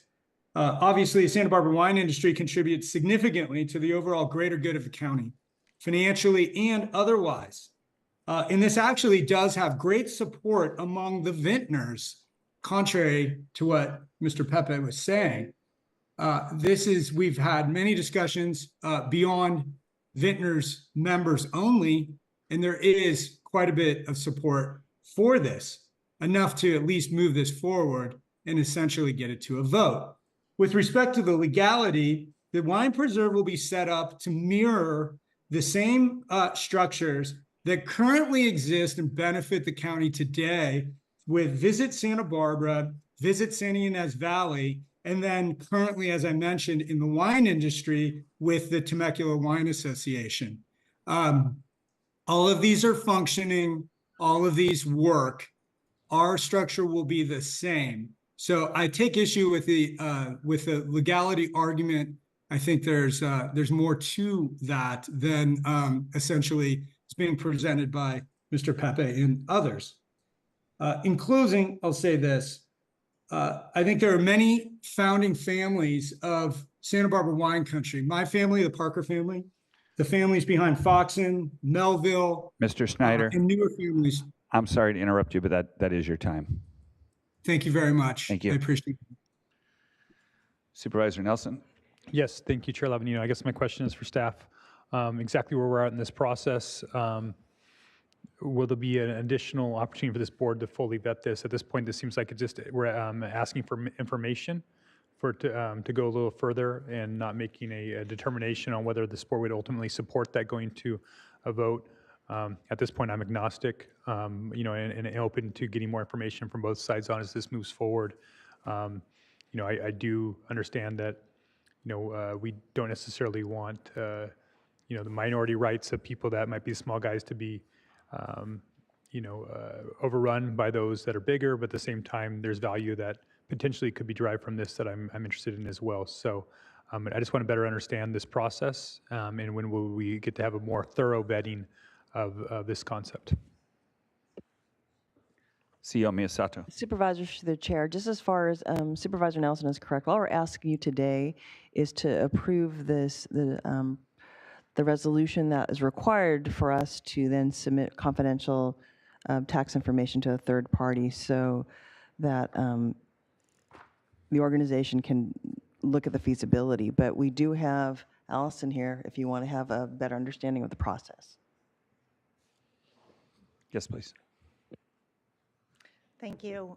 This is the first step to receive the data so that we will be able to determine if we even have a majority interest in this.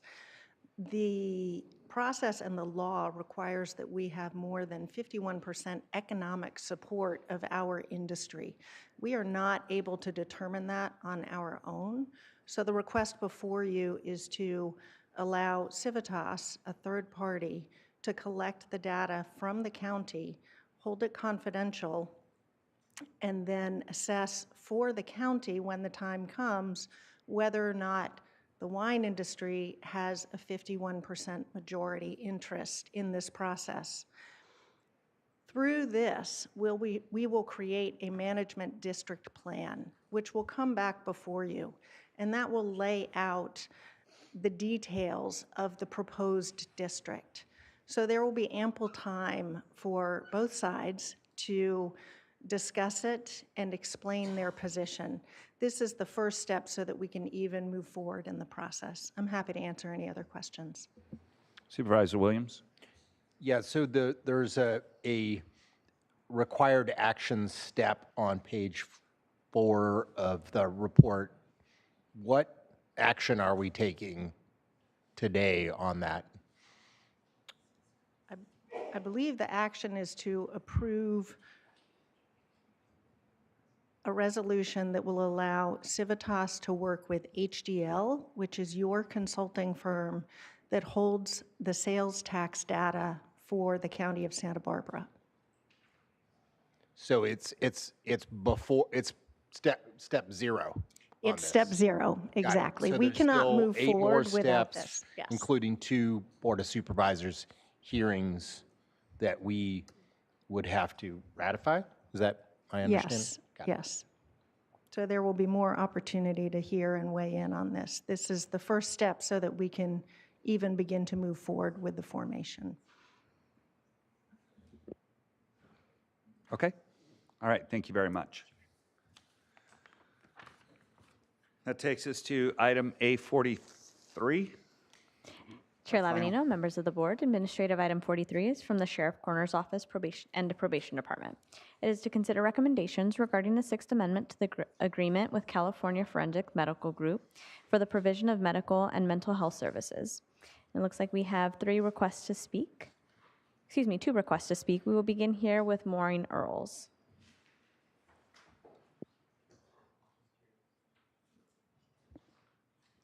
Good morning, Supervisors. Morning. Our CLUE League of Women Voters work group is very concerned about the proposed delay in the negotiations for a renewed WellPath contract due last month. Extending its current contract continues an unacceptable and harmful level of WellPath medical and mental health care. We need an improved contract now. We need contractual consequences for the lack of immediate compliance corrections reported in the latest Behavior Wellness WellPath monitoring report using performance measures and court-ordered compliance standards.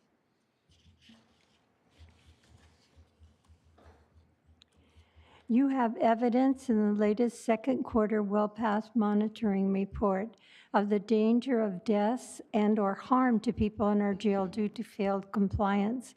Of the 4 sections reported on, the crisis services section results are most alarming. WellPath failed 4 of the 6 performance compliance measures in that report. 1, in measuring safety cell reassessment safety watch, of the required 30 logs to be reviewed, only 11 were provided by WellPath, and the majority of those logs were not compliant with the checks every 4 hours. Number 2, for safety cell mental health and suicide risk assessments required for every individual, most were not completed. Number 3, for safety cell treatment plan and behavior management plan required for each inmate. Most inmates did not have a complete plan. Number 4, for safety cell inmate post-suicide watch requiring clinical follow-up an assessment within 24 hours, and then 5 days. Some follow-ups not scheduled, some scheduled but not completed, and some unclear. Therefore, after 3 years of the lack of full compliance with the remedial plan, the Murray case federal experts' recommendations, and the first quarter this year behavior monitoring report, we need to start now. First, requiring WellPath compliance corrections be implemented this month. 2, secondly, we need a short renewal contract deadline. And 3, the renewed contract must include full compliance required with these performance standards, financial consequences for failed compliance, and reallocation of WellPath funding to county as needed to implement corrective action. Continuous WellPath contract renewal delays are not acceptable to us, nor we assume acceptable to the lawyers in the federal lawsuit. People have a right to be safe in our jails, and the county Ms. Earls, has a that is your time. responsibility to protect them. Thank you, Maureen. We will now move on to Gail Orsara. Osharenko. Nope. Osharenko. Osharenko. Hi, Gail. Thank you. Good morning, Chair Lavinino and Board of Supervisors. We're here today not to prevent you from approving this Sixth Amendment to the agreement with WellPath, but to ask you to emphasize how important it is to get a better contract. One that not only imposes penalties for noncompliance, but enables the county to actually collect the penalties when services that are required under the contract are not actually performed, or staff isn't there. We've waited for years to see the medical and mental health services in the jails meet the requirements of the court-ordered remedial plan in the Murray case, the disability rights case. And we're here basically to see that this contract gets done and it gets done right. It's a critical step. We don't want to be back here in June with another extension, and we're hoping for a really good contract that will achieve compliance with the remedial plan. Thank you. Thank you. Supervisor Capps. Yeah, thank you to our advocates. I pulled this because, again, just share your concern and alarm that this contract, which has been problematic is a mild word. So I was just, I know that we have to approve the extension, otherwise we'll be out of compliance, which would then create a whole other host of issues compounded on the existing ones. So I was hoping the sheriff could speak to what's happening next. June 30th is around the corner with this contract, and how do we get back on track to make sure we're doing right by our inmates? Thank you. Good morning, Supervisor Capps, to the chair. Custody Commander Ryan Sullivan on behalf of the Sheriff's Office. I also have Deputy Director Damon Fletcher from probation here as well, if there's any questions specific to probation side. But as far as contract negotiations are concerned, we've had exactly 50 negotiation meetings by my count. Those include negotiation meetings with WellPath as well as with our county partners internally, including probation, Be Well, public health, and the CEO's office. We are trying very diligently to address all the concerns that the community has brought forth, that your board has brought forth, as well as concerns that the grand jury has brought forth. And these are really difficult, I wouldn't say difficult, but they're really very complex negotiations. This is a complex contract worth a lot of money that the county spends a lot of money on for very important services in the jail to our clients and our incarcerated people. But we anticipate bringing the contract back to your board before June 30th. And our goal is to address those concerns that we've heard and that have been voiced in the community meeting as well as the Board of Supervisors meetings and other sessions that we've been a part of. Thank you. I just, and a follow-on question, since you raised the grand jury, which I appreciate, is there a date set for that response?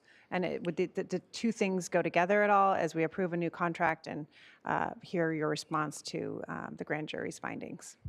I do believe we have 60 days to respond to the grand jury report. I don't recall the exact date that it was issued, but that will be coming back to your board, I believe, relatively soon. the more we can align the two things so that when we're looking at a new contract, we can also be addressing the concerns by the grand jury report would be helpful to us as a board. Thank you. Supervisor Williams? I just want to make sure also the taxpayers get what they're paying for. And, you know, I know that's a concern of all of yours. And obviously that has a direct nexus with inmate health as well. You know, when this comes back June 30th, will the contract address a meaningful incentive for staffing or a financial payback so that we can look at an alternative way to staff if they are unable to do so? Supervisor Williams, I don't think I can speak to specifics on what the contract will come back to your board with, but I will say that those have been taken into consideration, and we have been trying to work through those as an internal group and have brought those to the table as discussion points. Yeah, I just want to make sure that I am alarmed enough about this issue that the downside of being out of compliance is starting to look less bad than continuing with the status quo. So just you know, hope that we can resolve that with WellPath in a way that meaningfully addresses that issue. Okay, thank you very much. Okay, so that leaves us with needing to approve items, I have it here somewhere, 13, 14, 15, 16, 21, and 43. So moved. Moved by Supervisor Hartman. Second. Second by Supervisor Williams. All those in favor? Aye. Aye. Any opposed? Passes unanimously. And do we need a 5-minute break, or are you ready to keep going? Ready to go? All right, let's at least get through a couple of these early quick items. Madam, oh, we do have public comment. That's right. Can't forget public comment. All right, so this is the time for public comment. This is for items not on today's agenda. Madam Clerk, are there any requests to speak from the public? Chair Lavanino, members of the board, we do have 5 requests to speak this morning. Okay. We will begin here with Maya Scoop-Rutten, to be followed by Mark Preston.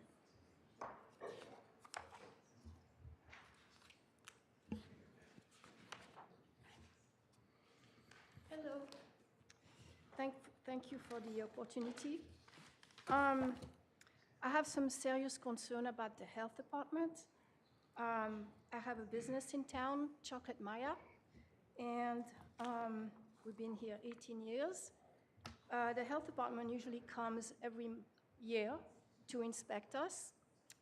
We haven't seen any for 2 years. I've conducted a little investigation myself, asked different restaurants if they've seen anybody, and they have not.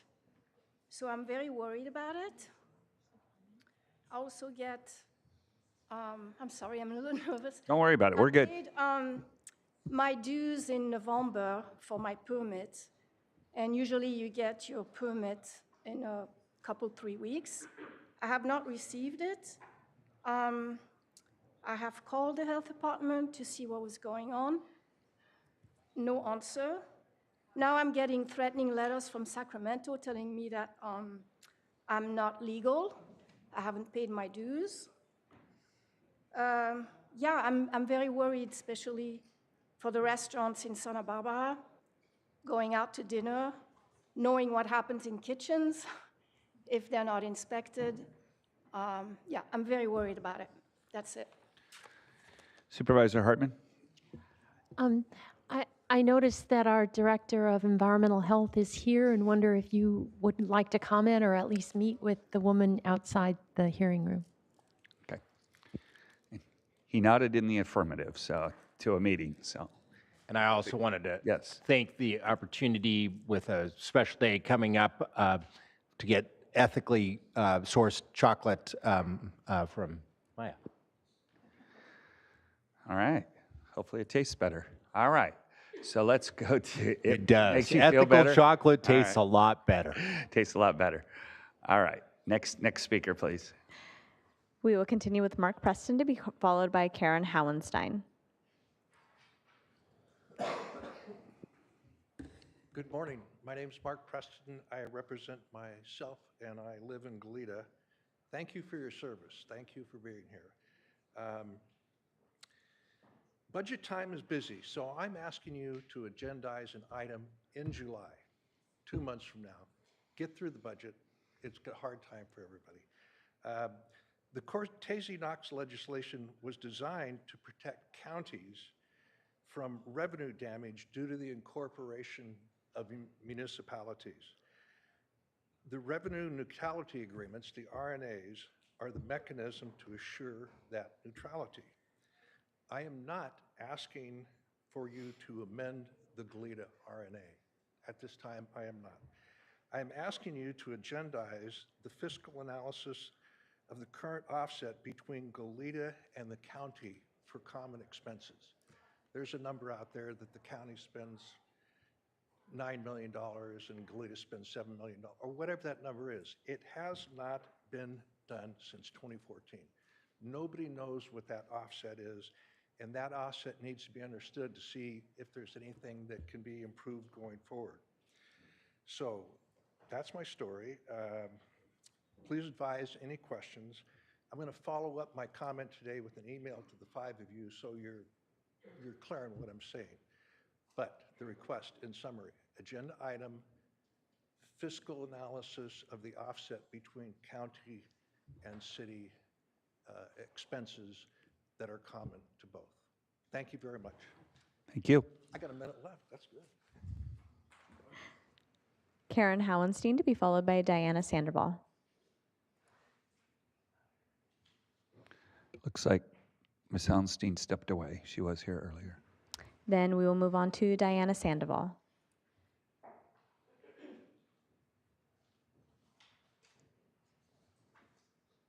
May I make a quick announcement? So I did find a wedding ring in the women's bathroom. So I just wanted to let any. Okay, know. we'll give it to the clerk. So, I did give it to the clerk. So somebody's missing a wedding ring. yeah. Letting guys know. Oh, we found it? Okay, Oh, someone already claimed it? all right. Okay, good. Thank you. It has not been claimed yet, just so everyone is. Okay, has not been claimed. Oh, okay. Well, it's there. Okay. Dear Can we Chair. start, hold on, Diane, we're going to start your time over. That was a public service announcement. Thank you for that. All right, go ahead. Okay. Dear Chair, members of the board, I am Diana Sandoval, and I'm in the 1st District. I'm here for the 4th time to discuss the unsafe bridge that Building and Safety allowed to be rebuilt without permits on my property and appears to be actively justifying this course of action. In 2017, someone fell through the bridge. My property was held liable, even though my property doesn't use a bridge.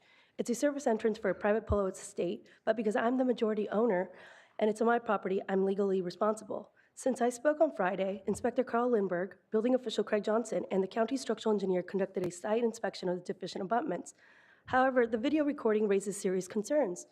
Inspector Lindberg asks the neighbor, "Have you figured out how you're going to do the screening?" To me, this suggests a predetermined outcome from the inspector rather than a fair and impartial review of the abutments or of my appeal of over-the-counter permit number 24 CNP 00475. I believe Inspector Lindberg's actions demonstrate bias and failure to fulfill his duties. Here are some troubling examples. In an email to the building official, the inspector is not honest and says I own 1/3 of the bridge and that because the bridge is near my driveway, I do not like it. The truth is, the bridge is 2/3 of my property. The bridge is not safe, and my property is liable for the subpar repairs the county is allowing. Over the course of a year, in 5 different email instances, Inspector Lindberg attempts to have his supervisors sign off on abating the violation and circumventing the county's determination of permits and to authorize the bridge for pedestrian light utility use on behalf of the neighbor's agent. As the inspector states in one of the emails, the agent describes the situation better than I can, but will try anyways. The truth is, the bridge was red tagged by his supervisor, Kevin Green. The in-house review was completed by the county structural engineer, and despite all of this, the violation was abated without permits or even a site visit because the neighbor's agent, who doesn't work for the county, can explain things better. In an email, the building official states, "We need to be careful we're not giving approval for someone to construct something on a portion of the property they may not own or do not have legal access, but gives approval to continue rebuilding without permits on a red tag. The truth is, the inspector did not perform his duties and allowed the encroachment of the bridge to be rebuilt on my property outside of the easement. Let me repeat, on my property outside of the easement. To list off a few other inaccuracies with Inspector Lindberg, there are incorrect cap dates, incorrect timelines, omits the in-house review and timelines, missing emails from the public records request, misleads his supervisors multiple times, and biasly skewed things in favor of the neighbor and the agent. Inspector Lindberg falsely claimed there were no updates when I emailed in October. All the while, he was actively working with the agent to circumvent the permitting process, per the cap notes. During a public comment to the Planning Commission, I was advised to seek legal counsel. This shouldn't be necessary if Building and Safety fulfilled its duties. While we have retained legal counsel, I just want to ensure we pursue every avenue before moving forward against the county. I urge you to consider all avenues for a swift and just resolution. My hope is that the Board of Supervisors will act with support and not silence. Thank you. Thank you, Diana. We will now move to Denise El Amin via Zoom. Denise? Hello, this is Denise El Amin. I am coming to talk about transparency in our contracts. I'm not hearing any good things about, it feels like the contractors are in charge and we're just writing the checks out. I am here again for the BIPOC community. I feel that we should be represented on more boards and we're not. And I don't feel that anybody is representing us or trying to get that void filled. Also with the district attorney's office, I have been a victim of a forged check by a board that I was on. They forged my name on a check. I filed a police report. The police refused to file any charges. The district attorney refused to pick up the case. Me being a BIPOC person, I have no rights. There's nothing that I can do. But if you look at the jails here in Santa Barbara County, all of the people that look like me in the BIPOC communities, we're in the jails. We make up the largest population in there, but the smallest population in the county. Why is this? Can someone help me with this? I'm just trying to get my case resolved. I'm a victim, but no one wants to help the BIPOC victim. And I'm here to ask, where do I go? Who do I call? Can I use some of my tax money to help me? I pay taxes. I pay lots of taxes to this county, and I should be able to get my tax money to help me when I am a victim. And I would appreciate if one of you supervisors would consider helping the BIPOC community with legal and within the prison systems by not authorizing contracts with contractors who are breaking the law. Thank you very much. All right, thank you. Are there any other requests to speak? Chair Lavanino, members of the board, that concludes general public comment. Okay, that concludes general public comment. We'll now move to departmental item number 1. Madam Clerk, can you read that into the record, please?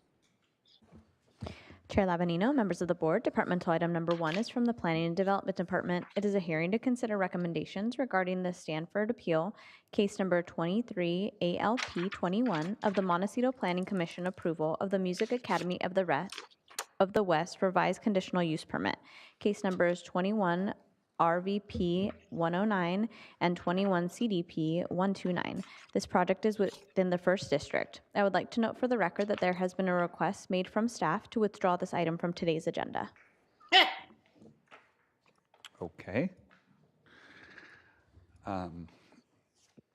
There's a request for staff to withdraw this item. Any questions from the board? Supervisor Nelson? Yeah, just a quick question. Thank you, Chair Lavanino. So is this withdrawn by the staff, the applicant, appellant, and are we expecting to see this back in the future, or is it gone? Mr. Chair and members of the board. So the item is being requested to be dropped by by staff. We received an appeal letter that we were unaware of when we were docketing the board letter, so we realized we needed more time to address the items, and we do expect it to return once we've had a chance to respond to those items. Do we have a time frame? I'm sorry, what was that? So I apologize. Do we have a time frame on when we expect it back this summer, or? We do not have a time frame at this point. I would say within the next couple of months. We're also working with the applicant team to see. I understand there's been some facilitation going on, and so they may be addressing some of those items with the appellant team themselves. So there's still some items moving on this project. All right. Just want to make sure that my questions are not about any urgency, just curiosity. Thank you. Right. Any other questions? Is there a motion from the board? Make the motion that we accept staff's recommendation to pull the item and bring it back at a later date. Withdraw the item from today's agenda. My second? There's a second. All those in favor? Aye. Aye. Any opposed? Passes unanimously. Okay, thank you very much. And for our translator, we're going to take a 10-minute break. We'll come back at 11:15 for item number 2.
Okay, we're going to reconvene this meeting of May 7th, 2024. Madam Clerk, can you please read item 2 into the record?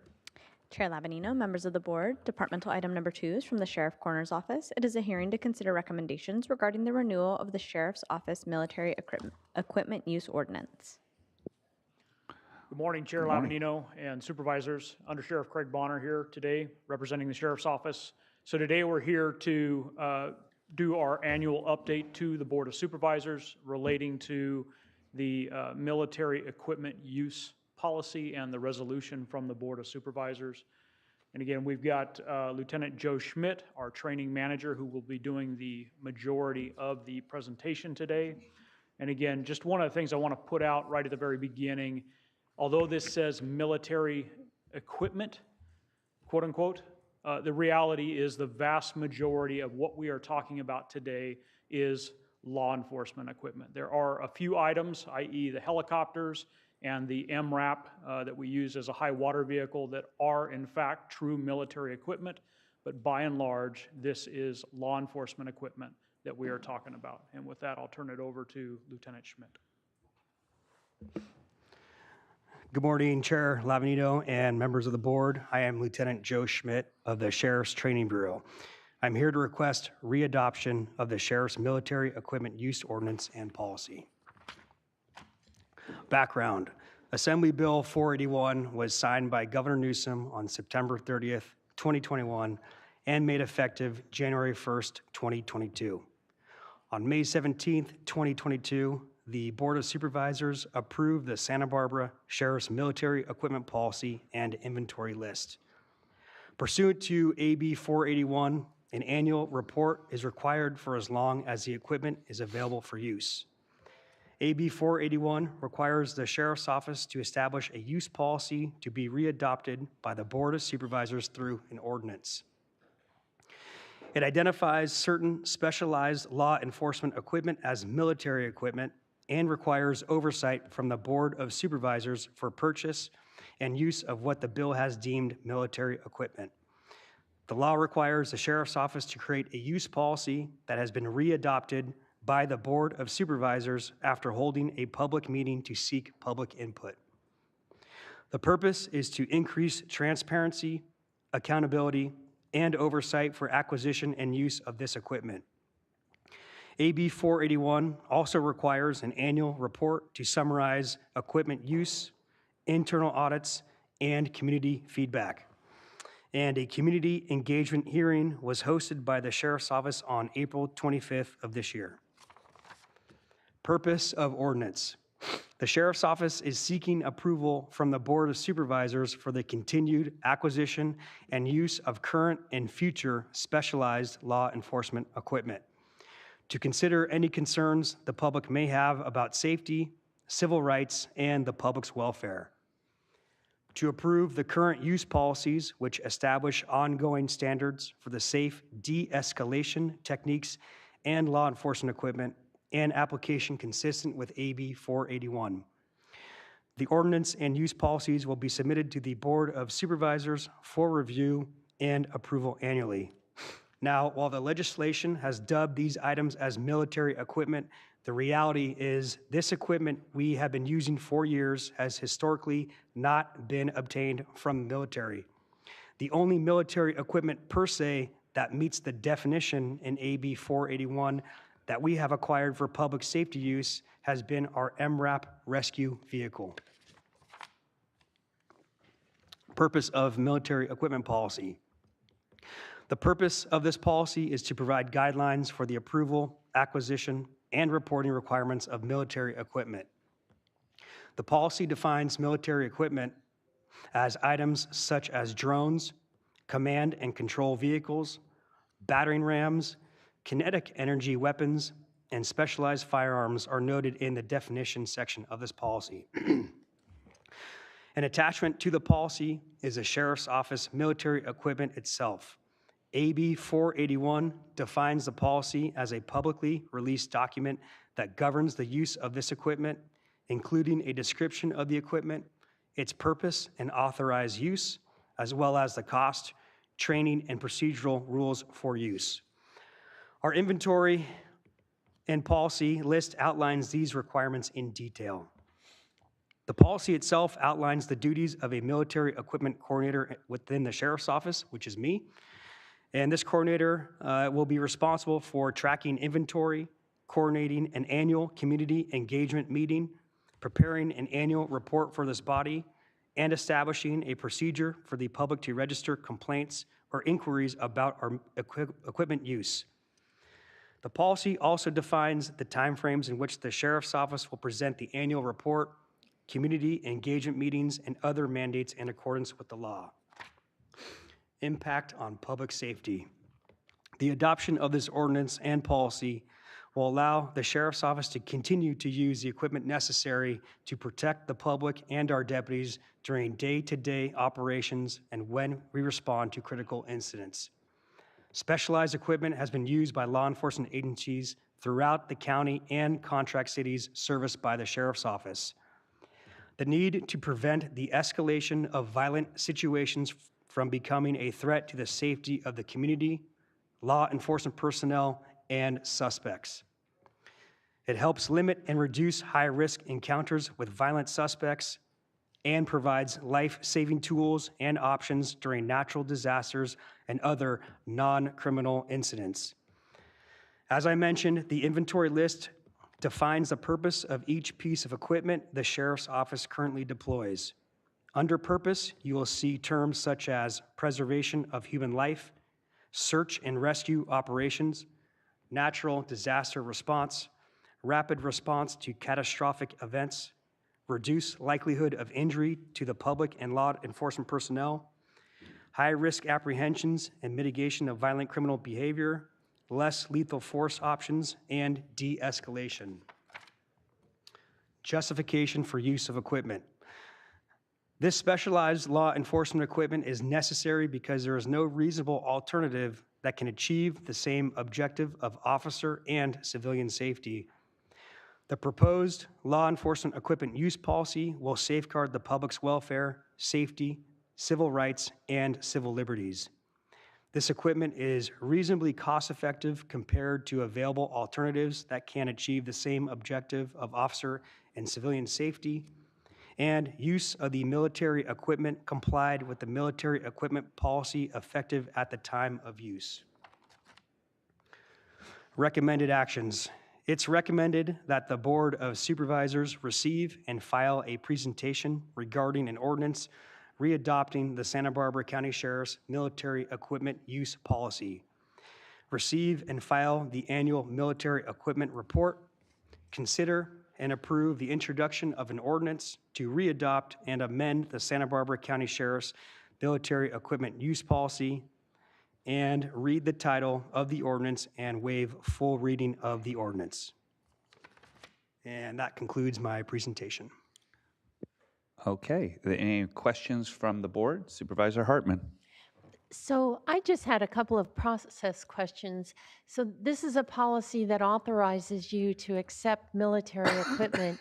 So what is the process in your office for deciding what you need? And then how do you engage with the various branches of the military to look at their inventory, and how do they decide who gets what? Can you just give me more of the details? Supervisor Hartman, through the chair. Great question. We haven't received any equipment from the military that's listed on the AB 481 policy inventory since I believe was 2015, and that was our MRAP rescue vehicle. The majority of this equipment is not obtained from the military. It's obtained from various law enforcement supply vendors.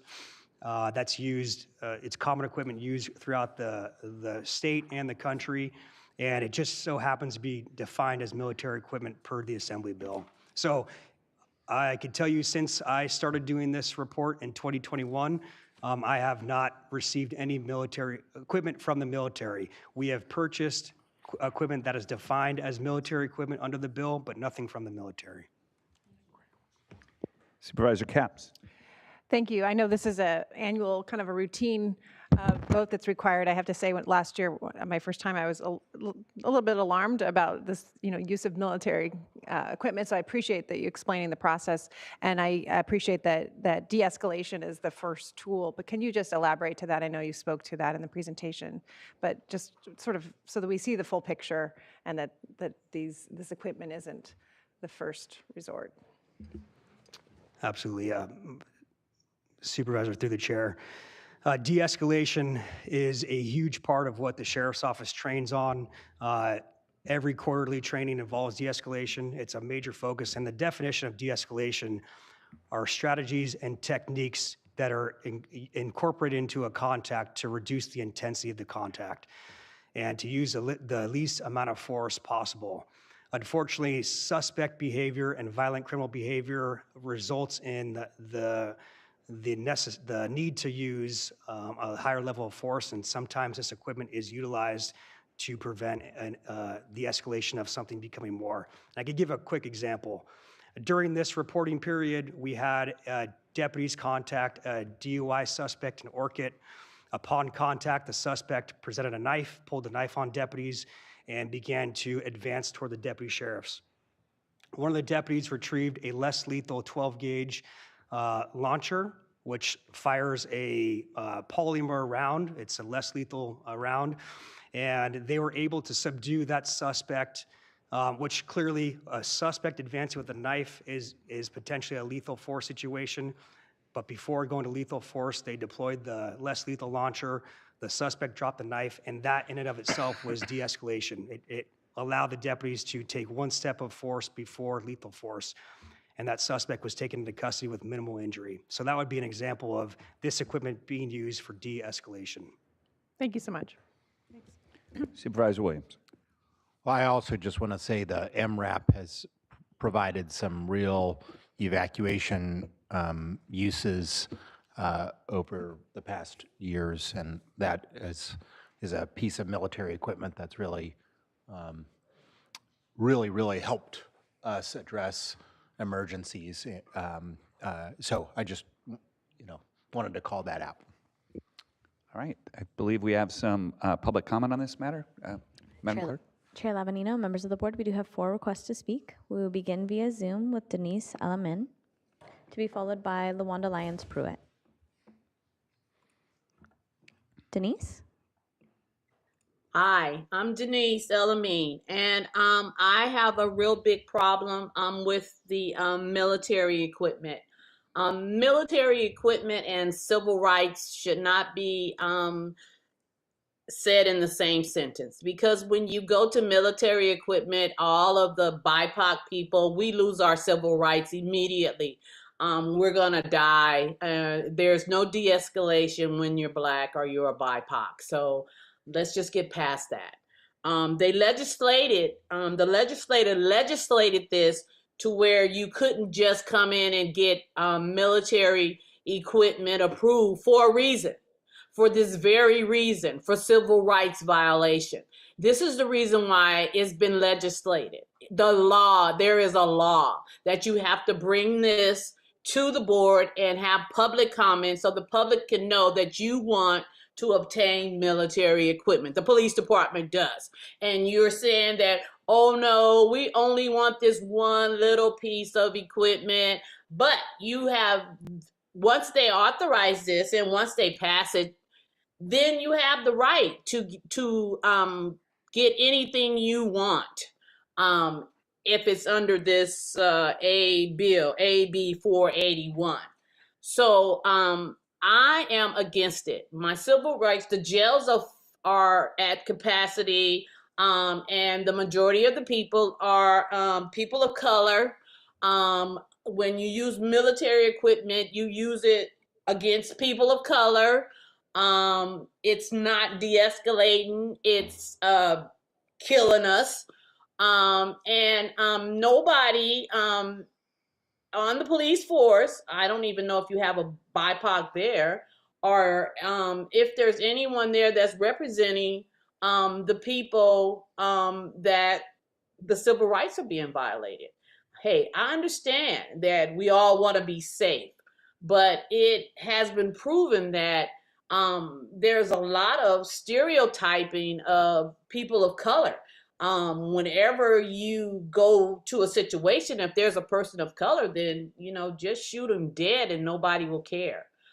So when you get your military equipment, then you just have more power to take out more people or make a bigger statements, I guess, to keep us in line, to scare us, to take us back to the 50s when we basically had any rights. It just appears to me that this is what we're trying to go back to. Maybe we're getting out of control and we're not following rules. So now we'll get these big military equipment and scare us back into submission so that we will not complain that we are the largest population. Thank you. That is your time.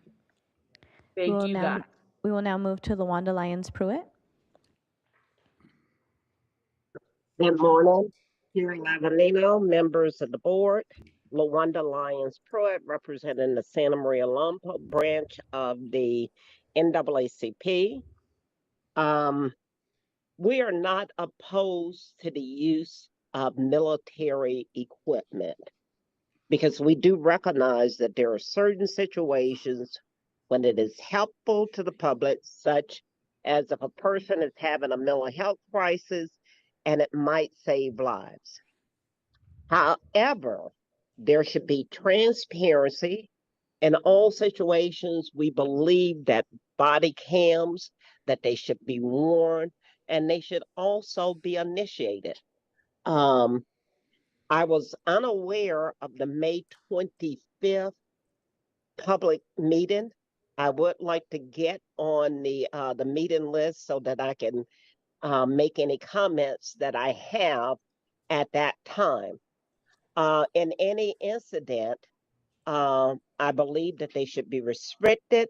There should be restricted use and allowed by trained personnel, and they should be continually evaluated. With that, we're okay as long as those specifics are done. Thank you for your time, and I look forward to getting notices of further meetings. Supervisor Hartman. LaWanda, what meeting are you talking about, May 25th? I heard the lieutenant who presented. He said that there was a May 25th, 24 meeting. Excuse me, I apologize, April 25th, 24 meeting when it was presented to the public. Okay.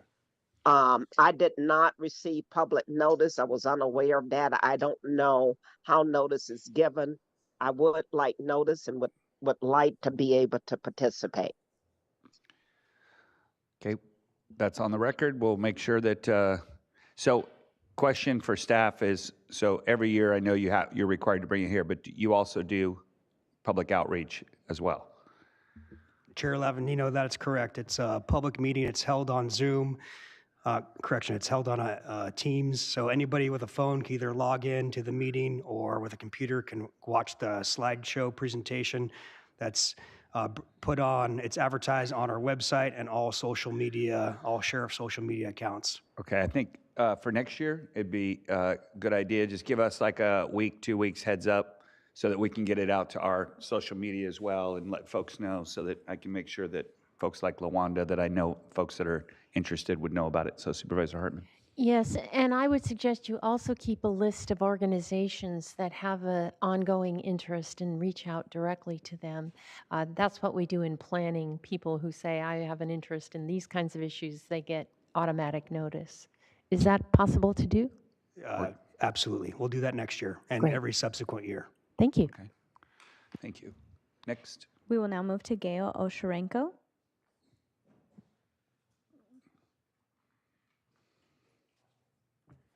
Hello again, Chair Lavanino, Board. I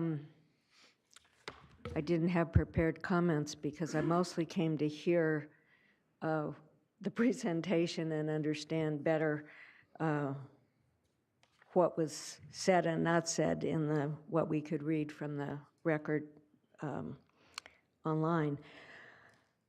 I mean, I understand a lot of this equipment is not used very often, seldom. And mostly what I was concerned about is this all, some of it is quite dangerous sort of material, and so people have to be trained to use it. They have to know how to maintain it. It has to be maintained. And there were some numbers in there under some of the items about how much it costs to maintain this or that, but there were no totals, there was no subtotal. So I began to wonder what does this cost the county, even if the stuff is donated, when you have a big arsenal of bullets and other stuff, at some point, it's like the stuff around our house. It's hazmat or it's whatever. How are we going to get rid of it? What does it cost?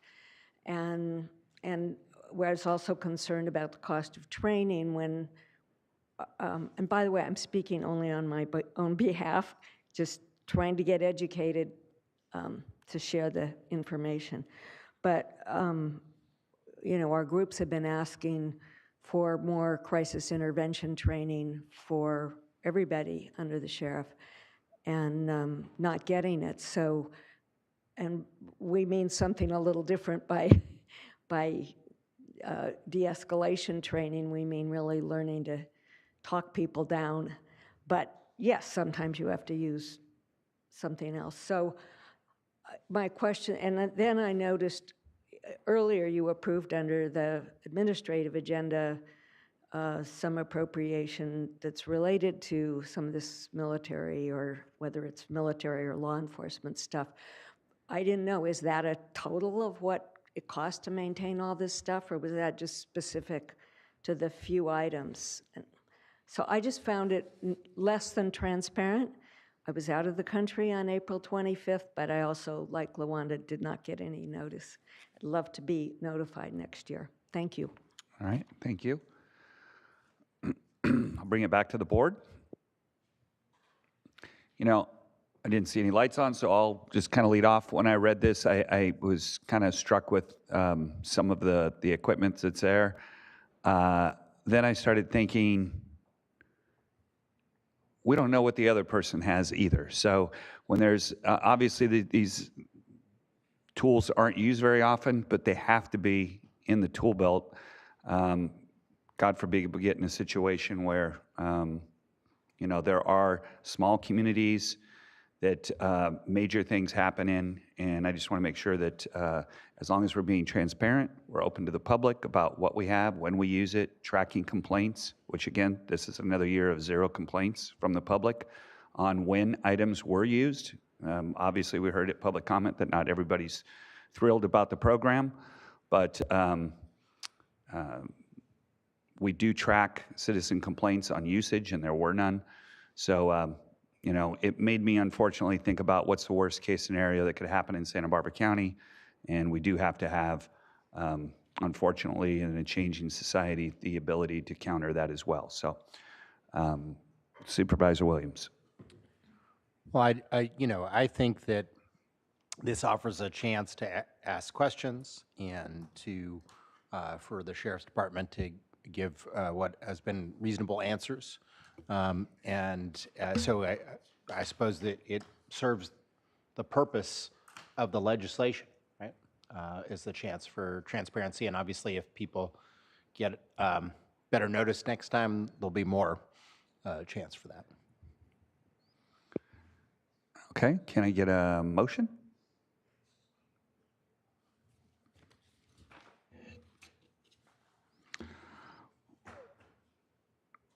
I'll move items A through E. Second. Seconded by Supervisor Nelson. All those in favor? Aye. Aye. Any opposed? Passes unanimously. Okay, we're going to keep trucking along. Thank you very much. Appreciate it. And on that motion, I hope staff heard the staff direction that was in there about noticing for next time. I didn't include that in the motion, but we got shaking heads back, so we're good. All right, that takes us to departmental item number 3. Madam Clerk. Chair Lavanino, members of the board, departmental item number 3 is from the Public Works Department, Board of Directors, Laguna County Sanitation District, and is hearing to consider recommendations regarding Laguna County Sanitation District, ordinance relative to service changes, connection charges, and trunk sewer fees, and resolution relative to collection service changes on tax roll. This item is located within the 4th and 5th districts.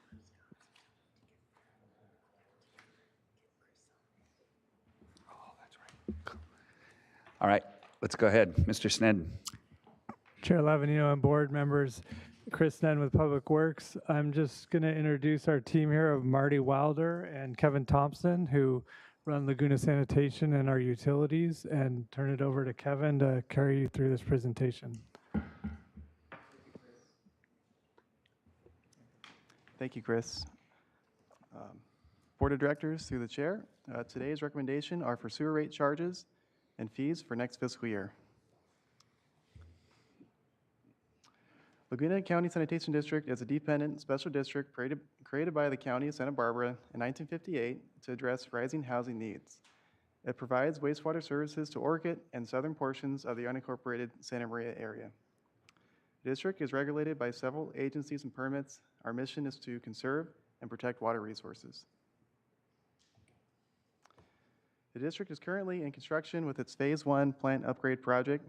Portions of the new plant were brought online in September, and now all wastewater is being treated by the new facilities. The construction contract is expected to be completed later this year, pending punch list items and final completion. Today's board action considers an updated annual rate and fee ordinance. Public noticing was completed pursuant to Proposition 218.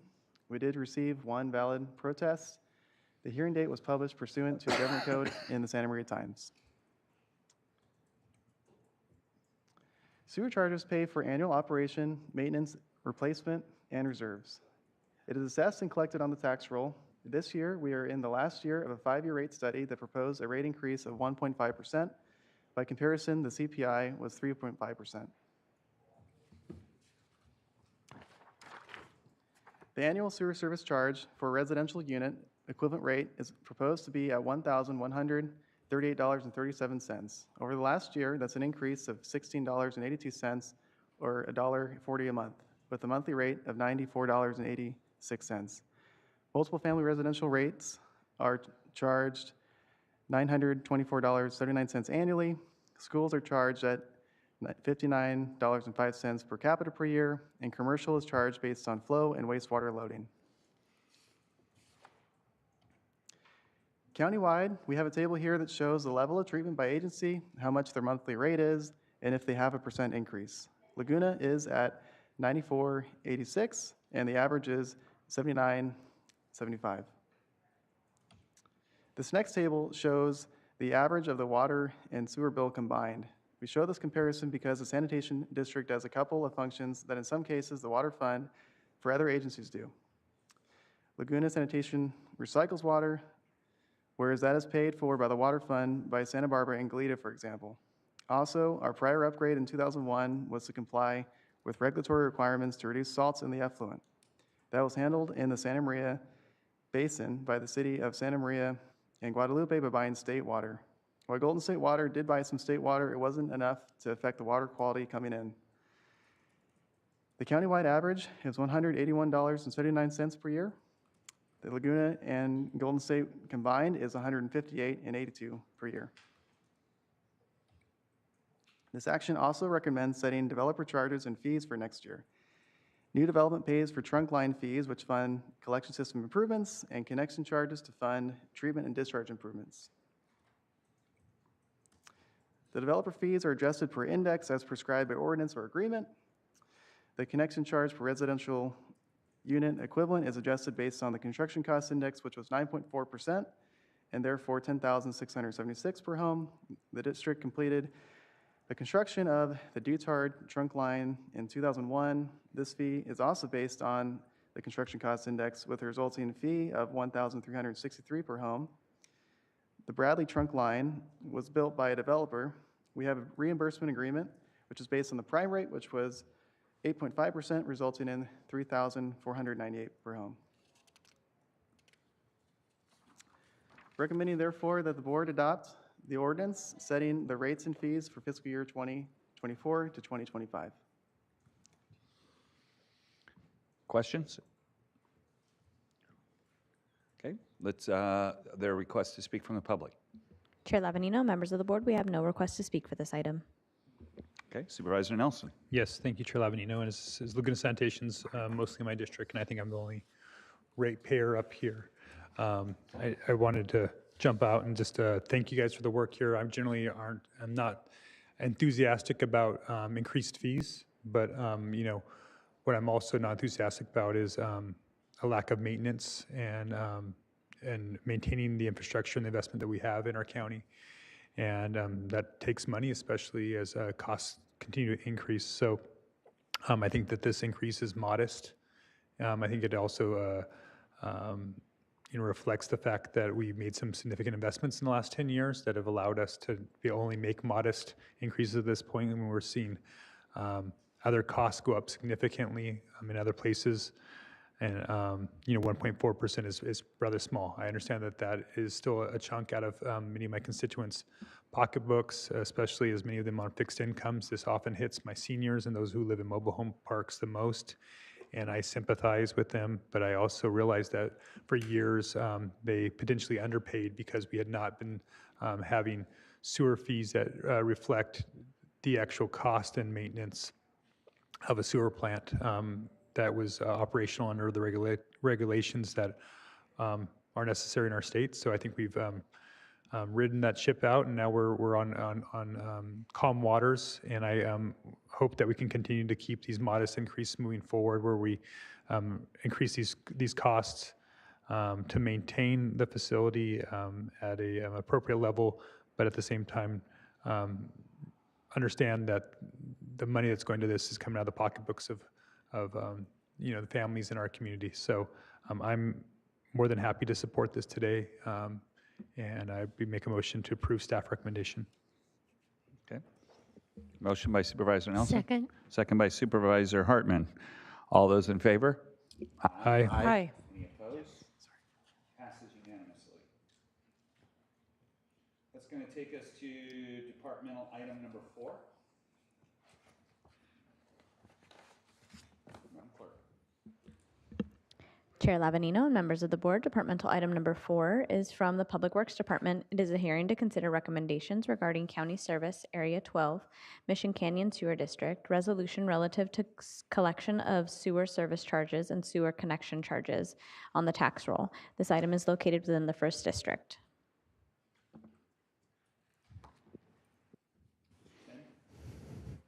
Chair and board members, I'm also going to turn this one over to Kevin to go ahead and walk you through. Thank you, Chris.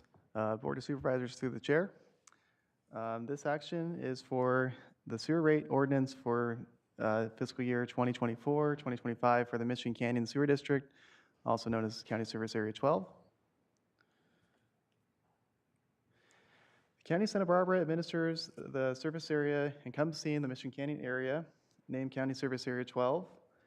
The southern area in green on this map shown, which is more densely populated, was put on sewer per Regional Water Quality Board in 1983, while the northern area largely remains on septic and is monitored by Environmental Health Services. Several extensions were done after 1983, the most recent being undertaken by the county with the help of cannabis funds on Tunnel Road. 877.1 residential unit equivalents are connected to the sewer system, with a total of 803 parcels. Wastewater is transmitted through the city of Santa Barbara through a joint powers agreement for treatment and disposal. The county assesses CSA 12 costs on the tax roll. The sewer rate is proposed to remain at $316.82 per year, which is no change from last year. The city of Santa Barbara bills for city sewer services on the city water bill. The reserve balance is $1.7 million and is considered satisfactory. Recommended, therefore, that the board adopt the resolution establishing service charges on fiscal year 24-25 and authorize collection on the tax roll. Supervisor Williams. Supervisor Williams. Just because you're giving me the opportunity. Now that we have that small sewer extension, are the adjacent property owners being approached personally to see if they want to hook up and change the color scheme of your map? Yes, we have letters into one in particular who is a large advocate, and they are in the process of doing that, switching over. We've also been approached by several others just a couple hundred feet away from where our project left off. And one in particular is a very big proponent and enthusiastic for this project. So we're thankful that this project that was extended not only serves the ones immediately adjacent, but can also be a pipeline to eventually serve up to 90 parcels, I believe. So I do believe it was money well spent, and happy to do the project. Thank you. Yeah, thank you. This is a little bit more of a general question, but I am curious just how you prioritize repairs. Yes, so we do condition assessments in the Michigan Canyon area. Roughly every 5 years, we videotape sewer pipes with a tractor camera that is inserted into pipelines, and we have a list of repairs that we prioritize, and typically involves trench excavation to get down to the pipe and fix them. Is there any public comment on this matter? Chair Labanino, members of the board, we have no request to speak for this item. I receive a motion. I'll move staff report, staff recommendation. Okay. Second. Thank you. Supervisor Cap, second by Supervisor Williams. All those in favor? Aye. Aye. Didn't have my mic on. All those in favor? Aye. Okay. So that takes us unanimously approving item number 4. So that takes us to departmental item number 5. Chair Labanino and members of the board, departmental item number 5 is from the Public Works Department. It is a hearing to consider recommendations regarding establishing benefits for the county service areas 331 and the Santa Barbara North County Lighting District. Mr. Snedden. Chair and board members, one more time, I'm going to turn it over to Kevin Thompson to cover this one as well. Thank you, Chris, and Board of Supervisors through the chair. This action sets benefit assessment rates for the street lighting districts and county service areas that do have benefit assessments established. County Service Area 3 is in the Galena Valley. It was created in 1963 and provides for street lighting for the unincorporated Galena in Santa Barbara, open space and park maintenance improvements, and median and tree trimming maintenance improvements. The benefit assessment funds pay for street lighting operation and maintenance, whereas property tax revenue funds pay for any street lighting that exceeds the benefit assessment, median and open space maintenance and improvements, additional tree trimming around streetlights, and park-related equipment purchases and activities. The proposed benefit assessment is unchanged from last year with a base rate of $24 per year. The fund balance is considered acceptable. County Service Area 31 encompasses the Isla Vista area and was also created in 1963. It provides for street lighting in Isla Vista as well as streetscape and landscape installation and maintenance. Benefit assessment and property taxes fund street lighting operation and maintenance, whereas property tax revenue funds hardscape and landscape improvements. The proposed benefit assessment is unchanged from last year with a base rate of $12.93 per year. The fund balance is considered acceptable. The North County Lighting District was created in 1994 and provides for street lighting in the communities of Orchid, Los Alamos, Casmilia, and the unincorporated areas of Lompoc and Santa Maria. The district funds street lighting only. In the unincorporated Santa Maria zone, a benefit assessment of up to $14.73 can be considered, and certain tracts in Santa Maria and Lompoc can implement tract-specific benefit assessments. Currently, there is sufficient revenue strictly from the property taxes to pay for all street lighting costs, and therefore the benefit assessments that could be utilized are proposed to remain at zero. The fund balance is considered acceptable. Recommending therefore that the board adopt resolutions establishing benefit assessment charges for CSA 3 and 31 and do not establish benefit assessments for the North County Lighting District. Any questions from the board? Supervisor Nelson? No questions. Is there any public comment on this matter? Chair Labanino, members of the board, we have no request to speak for this item. Okay, I'll entertain a motion. Move A through B on our board letter. Motion by Supervisor Hartman. Second. Second by Supervisor Nelson. All those in favor? Aye. Aye. Any opposed? Passes unanimously. Okay, then I just see our CSD director. Are we able to start? Okay. Well, in that case, if everybody's okay with forging ahead, we'll go ahead and take item 6. Chair Labanino and members of the board, departmental item number 6 is from the Community Services Department. It is a hearing to consider recommendations regarding the approval of the Santa Barbara County Home Consortium and Community Development Block Grant, Urban County Fiscal Years 2024, Annual Action Plan, and Fiscal Years 2021, 2022, and 2023, Annual Action Plan Substantial Amendments. Good morning. You're good. Yes, it is Yep, morning. I got Good it. morning. I just made it. Chair Lavanino, members of the board, Jesus Armas, Community Services Director. Today, the board is being asked to consider funding recommendations regarding the allocation of Community Development Block Grant and Home Investment Partnership Program funds. Launched in 1974 by the Federal Housing and Urban Development Department, CDBG is celebrating 50 years.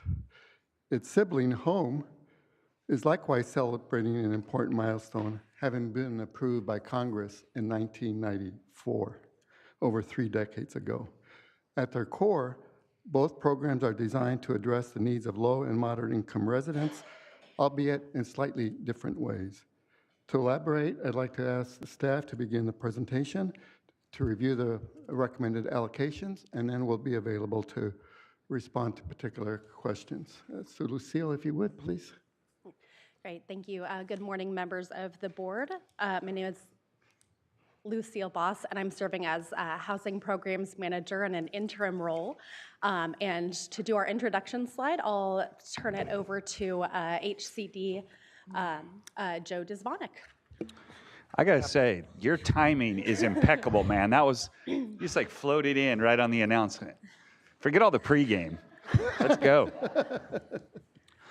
Well, good morning, Chairman Lavanino, honorable members of the board. I am Joe Dzvonek, the Deputy Director for Santa Barbara County's Housing and Community Development Division. Today, our housing team is going to present to your board our recommended approach for Santa Barbara County's fiscal year 24-25 annual action plan. It is the plan that we intend to submit to the U.S. Department of Housing and Urban Development on behalf of your board later this year. But I want to take a minute to better illustrate what this annual action plan does for our community. Many often think that CSD simply awards relatively small sums of funding to affordable housing developers, which helps them leverage much larger funding buckets from other sources, and maybe help them score better on tax credit applications with the state.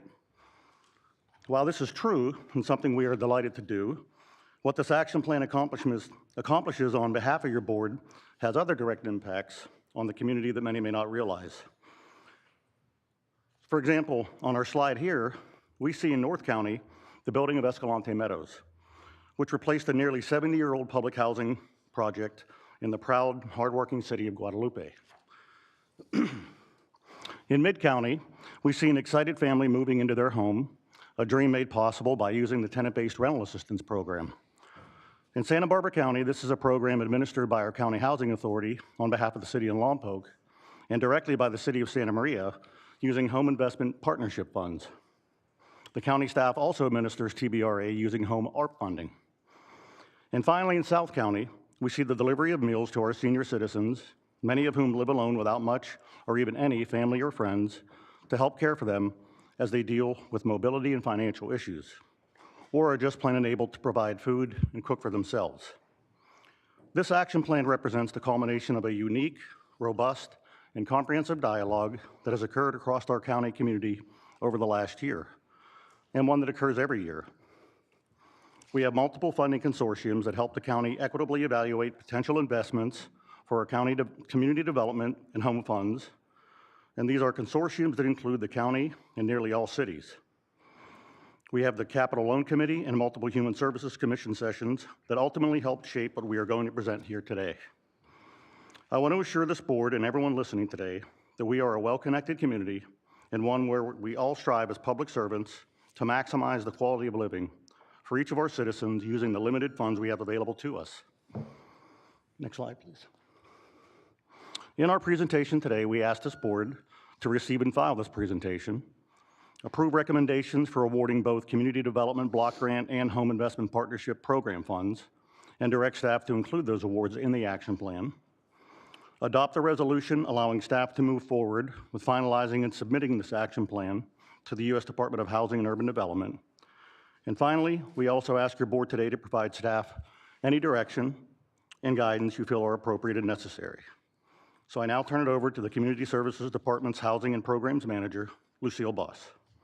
Thank you, Joe, and good afternoon now, Chair Lavanino and members of the board. Before we dive into the annual action plan and funding recommendations, I want to give a brief history of affordable housing and federal funding sources. You as board members are likely often asked how affordable housing is defined, where the funding comes from, and how it is used. And this slide is intended to educate the broader public. To break down some ambiguous terms into concise concepts, according to the federal government, housing is affordable if it costs no more than 30% of the monthly household income for rent and utilities. To be eligible, the household must be either a family or a single person whose income does not exceed the area limits as set by the U.S. Department of Housing and Urban Development, or HUD, which were recently updated. I know you heard a bit about this during last week's rezone hearings, and it bears repeating. HUD establishes annual income limits by family size as extremely low income, 30% of area median income, or the average salary for an entry-level position in our county. Very low income, 50% of area median income, about the starting salary for a teacher in our county. Or low income, 80% of area median income, about the starting salary of someone who may be working in public safety in our county. Shifting to specific funding sources that provide affordable housing, established in 1974, the Community Development Block Grant, or CDBG program, was created by consolidating several programs into a single grant. Cities, counties, and states use the CDBG program to undertake community development activities ranging from housing and neighborhood revitalization to economic development and infrastructure improvement. The Home Investment Partnership Program, or HOME, authorized in 1990, is a federal block grant intended to expand the supply of decent, affordable housing for lower-income people. States and localities use the funds for a variety of home ownership and rental activities. In general, home funding must benefit people with low or moderate incomes. Tenant rents are generally capped at a fixed percentage of the AMI, and units must be occupied by income-eligible households for a set period of time. CDBG and HOME are used to leverage other funding sources. They're often braided with local, federal, state, and private or philanthropic funding streams to make projects complete and sustainable. Now that we've level set a bit, I'll provide a brief overview of CDBG and HOME funds as they relate to the annual action plan. The fiscal year 24 plan presented today represents the fifth and final operating year of the 2020 to 2025 consolidated plan, which articulates overall unmet needs, goals, priorities, objectives, and performance measures under CDBG and HOME. Each fiscal year, the county is required to submit a plan to HUD reflecting the annual allocation, grant awards made to qualifying nonprofit organizations operating in our county, and management and oversight of CDBG and HOME funds. They serve as strategic planning documents for programs, projects, and services to address our county's low-income residents' needs utilizing these federal entitlement funds. The action plan presented represents the county's formal grant application to HUD for CDBG and HOME funds.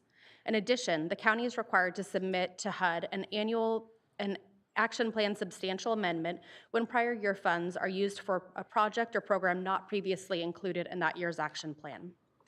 In addition to CDBG and HOME funds, two non-HUD funding sources are included in our department's periodic notice of funding availability, or NOFA, under housing development. The county is the lead agency of the State Permanent Local Housing Allocation, or PLHA, consortium, and the county's in lieu fee program also provides funds for housing development. While these funding sources are not part of the annual action plan submitted to HUD, they're included in today's board letter, recommendations, and presentation because a housing development project recommended under the NOFA may be funded with any combination of home, PLHA, and in lieu funds. A brief overview of the funding sources and uses in coordination with other local jurisdictions. CDBG funds may be used for public services, capital and infrastructure, and economic development. In partnership with local participating jurisdictions, County HCD serves as lead entity for the CDBG Urban County Partnership and Home Consortium, alongside the cities of Buellton, Carpentry, and Solvang. The Home Consortium includes these cities as well as the cities of Goleta, Lompoc, and Santa Maria. Each year, as lead agency, the county receives an allocation of CDBG and home funds from HUD on behalf of the Urban County Partnership and Home Consortium. Home funds are primarily used for housing construction and rehabilitation and tenant-based rental assistance. As I noted a moment ago, a housing development project recommended under the Home NOFA may be funded with any combination of home, PLHA, and in lieu funds, and you'll see that crossover reflected on the slide here. Additional PLHA funds are available for homeless services under a different NOFA. And breaking news, today HUD announced the county's actual fiscal year allocations just this morning.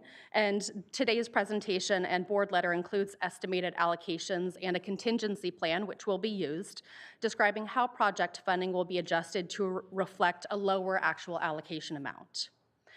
Diving into each of the funding sources, starting with the items in the annual action plan, CDBG includes just under $1.2 million allocated for fiscal year 24, plus $500,000 from previous years.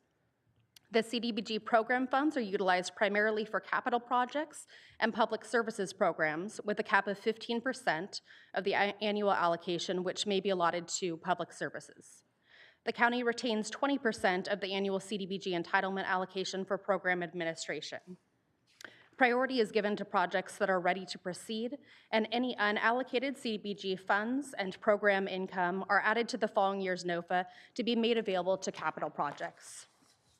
Home includes under $1.3 million allocated for fiscal year 24, plus $3 million from previous years. Home funds are primarily used for affordable housing construction and rehabilitation and tenant-based rental assistance, or TBRA, home buyer assistance, and other eligible activities. The county retains 10% of the annual home entitlement allocation for program administration. HCD returns to the board as proposed development projects are prepared to apply for final project financing or otherwise ready to proceed. COVID slowed construction, but several projects are in the queue, and this funding will be allocated to multiple projects in the next fiscal year. And under state and local, again, because of the way that we leverage and braid funding sources, I've included state and local funds on the slide here to note common activities, although these sources are not part of the annual action plan. Next, we'll cover the fiscal year 2024 Notice of Funding Availability, or NOFA process. NOFAs are published online and sent broadly via email to interested parties. County HCD issued the fiscal year 24 NOFA on November 15th, 2023. Applications for CDBG funds were due on January 12th, 2024. CDBG public services applications were vetted for initial threshold eligibility by staff and forwarded to the Human Services Commission's Allocations Committee for review, scoring, and funding recommendations. Staff reviewed applications for CDBG capital projects and forwarded its recommendations to the Capital Loan Committee for concurrence of staff recommendations or other recommendations. The funding recommendations from both committees are included in this presentation and today's board letter. Housing development funds require notices of intent, or NOIs, of developments ready to proceed in fiscal year 24. NOIs for housing development funds, including home, state PLHA, and local in lieu, were due on November 30th, 2023. For housing projects that appeared ready to move forward in the current year, HCD requested full applications. As projects are ready to receive a commitment of county funds, staff returns to the board for formal funding reservations or approval of funding awards and execution of loan documents. CDBG urban county member cities displayed on the slide may fund qualifying projects in their respective communities or pool their funds. Carpinteria has selected qualifying projects in their jurisdiction, and Buellton and Solvang are pooling their funds with the county. 22 applications were received for CDBG public services funds, representing about $638,000 in requests, with only an estimated 183 available to allocate. 6 applications were received for capital projects totaling $6.5 million in requests, with only an estimated $1.2 million available to allocate. I'll turn it now to James Francis, Senior Housing Program Specialist, who administers CDBG capital and public services funds. Good afternoon, Chair Lavagnino and members of the board. The CDBG Public Services Program prioritizes the use of funds for a wide range of public service activities serving low-income persons, including but not limited to emergency shelter, educational programming, health services, and services for senior citizens. CDBG funds may use to pay the costs of rent, utilities, staffing, supplies, and materials that are necessary to administer services or to operate the facility in which services will be provided. This slide shows examples of the populations and services included in today's funding recommendations, which are detailed on the next slide. Here, you can see the detailed funding recommendations from the Human Services Commission. They're sorted in alphabetical order by agency, but you'll notice each priority population is served by several agencies and programs. Carpinteria projects are italicized, as Carpinteria completed a separate review and recommendation process for applications for its suballocation of funds. Please note that funding recommendations for the following agencies were revised. Can you go back to the slide? That was very fast. Oh, my apologies. Please note in addition that the funding amounts for the following programs were adjusted to reflect the lower allocation from HUD that we received this morning. Funding for Good Samaritan Shelter Freedom Warming Centers, Legal Aid Foundation Family Violence Prevention Program, and San Ynez Valley Community Outreach Senior Food Program has been reduced from $22,000 each to about $20,300 each. And funding for the Girls Income Carpinteria Out of School Program and People Self-Help Housing Corporation Camino Scholars Carpinteria, program was reduced from about $7,400 each to $7,100 each. Under CDBG regulations, the balance of funding may be used for a wide variety of activities, including but not limited to public facilities, special assessments, and privately owned utilities, real property improvements to nonprofit facilities, economic development activities, and housing activities. CDBG funds may be used to pay for construction costs, including labor and materials, project management, planning and permitting costs, and other related expenses. On this slide, you'll see a summary of what is included in today's funding recommendations, which we'll detail on the next slide. Here, you'll see the detailed funding recommendations from the Capital Loan Committee. They are also sorted in alphabetical order by agency, but you'll notice a project in each region of the county, south, mid, and north. These funding recommendations are not impacted by the reduction in CDBG funding. Note that in addition to Carpinteria's suballocation of CDBG funding, the Franklin Creek Trails project is recommended for a portion of the county's funding pool. Also, Fighting Back Santa Maria Valley has secured a commitment of $300,000 in CDBG funding from the city of Santa Maria, representing half of the total expected project cost. Remaining unallocated CDBG funds, along with any program income received during the year, will be added to the following year's NOFA to be made available for capital projects. These unallocated funds serve two purposes. Disregard that. The first purpose has already been served by absorbing a portion of the reduced CDBG allocation. Second, if any emergency needs arise during the course of the year, this gives the county the ability to respond to them with existing resources. For example, several years ago, CDBG funds were used for the emergency replacement of a broken water heater at a local emergency shelter, which kept warm water flowing for dozens of people. We'll return now to Lucille, who will discuss funding under the HOME program. Thank you, James. Home Consortium member cities may reserve funds for projects in their respective cities or also pool their funds. In this case, Santa Maria and Lompoc reserved part or all of their pro rata share of home funding for implementation of TBRA programs. 10 notices of intent or NOIs for developments ready to proceed in fiscal year '24 were received, and full housing project applications have been requested from developers as projects are ready to move forward. No housing development project is included in the '24 action plan at this time, but HCD staff maintains a list of housing projects that are expected to proceed in the near future included in today's board letter and will return to the board for project approvals at that time. I'll now turn it back to Joe. So, Mr. Chairman, members of the board, thank you for your time today. We look forward to your questions, your guidance, and your response to our recommended actions as listed here. I now turn it back over to Director Jesus Armas to close us out today. Last August, after 5 to 6 years of planning and gathering funds, the Santa Barbara County Housing Authority, joined by community members, gathered to break ground on the Escalante Meadows development. As you are aware, the site of the construction is formerly occupied by Ranch Acres, which consisted of a single-story cinder block, 52 units of public housing facilities, built somewhat 75 years ago. When completed early next year, Escalante Meadows will provide 80 modern affordable units, as well as a 20,000 square foot community building, which will host a computer lab, wellness clinic, resident and community service center, as well as meeting rooms and a children's center with indoor and outdoor play areas. A commercial kitchen will also be provided. Funding for Escalante Meadows reflects collaboration between federal, state, and local resources.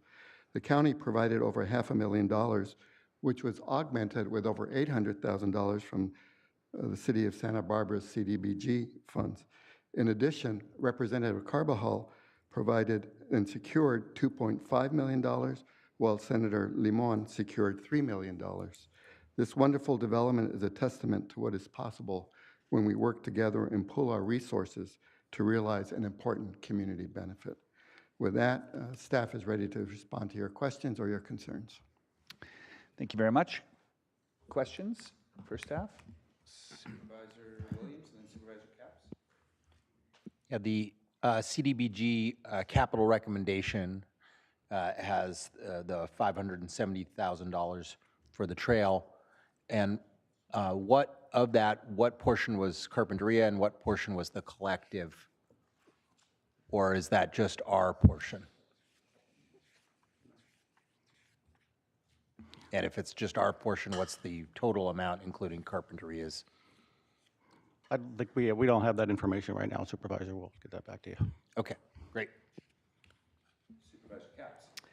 Thank you. I love this report every year because it just, you look at all the projects and think of how many people's lives are impacted positively. And I want to thank the work of our commission. This is an important commission. They're all important, but this one, really does allocate a lot of essential funds. And my commissioners, Eloise Chavez, Jean Davis, and Steve Menarges, do a lot of hard work. To that end, I would like to just ask about outreach and how you solicit applications for these precious funds. Thank you for the question, Supervisor Capps, through the chair. The notices of funding availability are sent broadly to an email distribution list. It's over 1,000 individuals, so that includes representatives from dozens of different agencies and persons who are interested in affordable housing projects, developments, and also homeless services. Great, and does the commission have a role in that outreach as well? Thank you for the question. I'm not certain, but I can check in with the Human Services Commission and let you know. Okay, thanks. What the various members of the commission do, however, is spread the word within their respective areas. I was meeting with one of them recently who made me aware of their effort at trying to get the word out so that people do go to the county's website and obviously explore the possibility of submitting a funding application. Thanks for that. And the nature of my question is just to make sure that we're reaching the hard to reach populations that are, might not be represented in that 1,000, but it sounds like the reach is broad at this point, but to continually have that pressure on ourselves to go further. Thanks. Yes, thank you, Chair Lavanino. I was looking at a list of the capital requests. We didn't have any capital requests from any of the Santa Barbara County departments.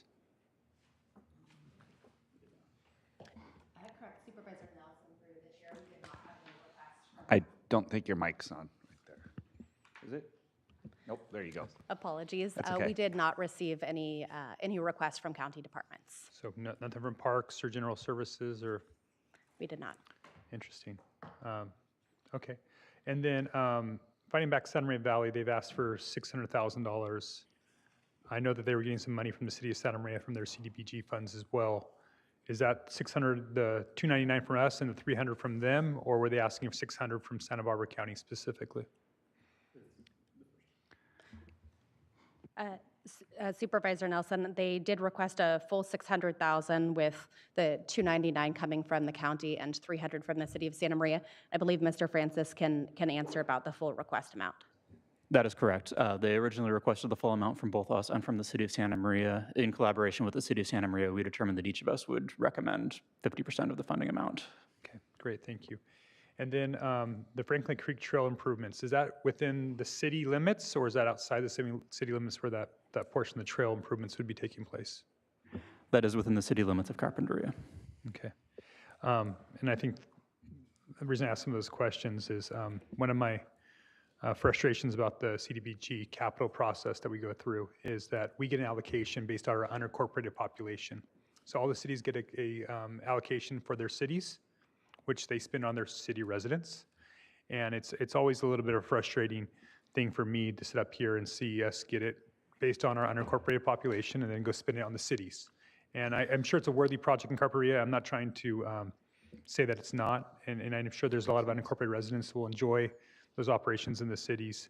But you know, like a lot of things with it only goes one direction and we only get a small group of funds. I'm really disappointed in the Parks Department and General Services Department for not applying for some of these funds because I think these are really important funds to do things in our unincorporated areas on the capital side. And I think we're missing a huge opportunity for that. I mean, at the end of the day, you know, these are the people who asked and I think these are really worthy projects. So Supervisor Williams, I'm not trying to kill that contribution. I'm just saying as a general message to the rest of the departments in the county that we're failing our unincorporated residents by not devoting more of these funds to projects that serve them because cities don't go spend it in unincorporated areas. That just doesn't happen. And so this is really a chance for us to make sure that those funds get back to where they were intended. You know, CDBG is a concept, was federal funds that were pooled together from a lot of different sources that used to be basically small earmarks to these areas. And they returned that back to us to be able to, you know, closer to the residents and taxpayers to deliver those services. And I think that we're missing the boat by not making sure that we're actually hitting the target population. So not going to vote against all this. I'm actually really excited about the Fighting Back Santa Maria Valley, even though that's going to be in the city of Santa Maria. It really is going to serve all of the youth in the unincorporated, or the entire Santa Maria Valley. So it's going to be a regional navigation center for those that are homeless or needing additional services that might be accessing Hancock College. It's a great program, a great CBO, but I do think we need to have greater allocation of these funds in the future to some of these other projects that are way underfunded. I mean, we see that CIP list. I think we're going to get it next week. There's hundreds of projects, it seems like, that are on that should be eligible for some of these funds. And so I think we should be taking a second look at that in the future. As a priority before we start paying for some of the municipal projects that are in cities. I mean, they're great projects and there's nobody applying to the county, then we go that direction. But I think we're really missing the boat as a county here. To your point, Supervisor Nelson, through the chair, as we issue the NOFA next year, I'll make sure and have that conversation with my colleagues. Okay. All right. Is there Supervisor to the chair, maybe the staff can articulate. I think we've heard you strong and clear, Supervisor Nelson, but who is part of the consortium for CDBG in home? Because the issue about Carpinteria, can you just reiterate who's in the consortium? Yes, thank you, Chair Levanino. The consortium members are the unincorporated county, as well as the cities of Buellton, Carpinteria, and Solvang. So each of them does receive a CDBG share through the county rather than as a separate allocation. And Mr. Chair, when you send me that, financial information, which would be helpful if you could this afternoon, I'm prepared to support this as drafted, but I would be surprised if the improvements were all happening in the city boundaries on the trail, because most of the trail is in the county. is in the unincorporated areas. And just one other thing to check on is because SCE is planning a lot of repair on there as well. So it would be good to make sure that we're not being duplicative of the required work, because they're planning on spending, at least $1 million worth of work on the trail. Yes, thank you, Chair Lavanino. I understand that the Carpinteria and Solvang and Built-In are part of the consortium, but it's pretty good bang on for their buck, right? They're about 10% of the population, but they're getting half of the capital funding. So, maybe the averages out over the years, maybe not. But looking at the numbers right now, it gives me a little bit of a pause and wanting to make sure. And I don't mind. There's some years that they'll get more, some years they'll get less. I get that. That makes sense. But I think we need to look at this, longitudinally, if I said that word right, so that we make sure that we're really, again, hitting these federal dollars. They're supposed to go to this population. Make sure that those dollars are actually getting there is what my message is. And it's not just, I'm not just rooting for Orchid. I mean, there's a lot of unincorporated communities that could use these funds. Great. Okay. Makes a lot of sense. Is there any public comment on this item? Madam Clerk? Chair Lavanino, members of the board, we have no request to speak for this item. That means you guys did your job right. All right. So is there a motion to move forward with staff recommendation? Supervisor Lavanino, I'll be happy to make that motion. Moved by Supervisor Nelson, second by Supervisor Hartman. Second. That's staff recommendation, of course. Yes. A through I.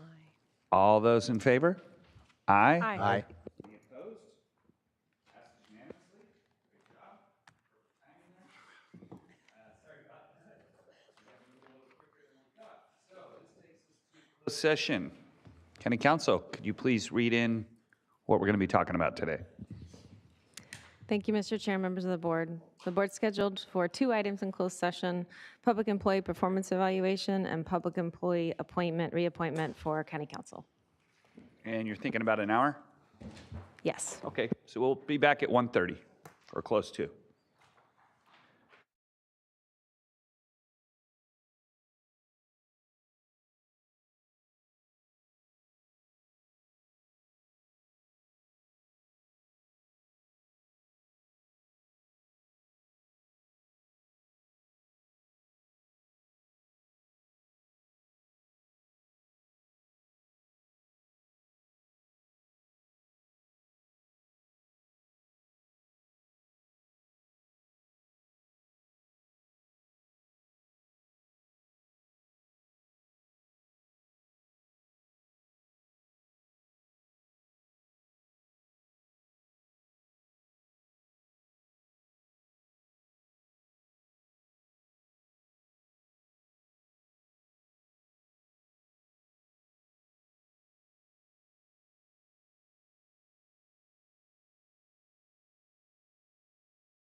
All right, good afternoon. I'd like to reconvene this meeting of the Santa Barbara County Board of Supervisors. Madam Clerk, can we get a report out?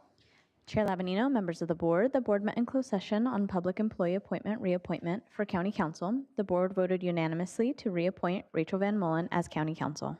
Woo! Congratulations, Rachel. Congratulations, Rachel. Would you like to say something?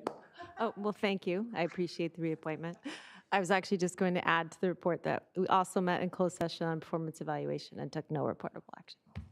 Okay. But thank you again for the reappointment. Excellent.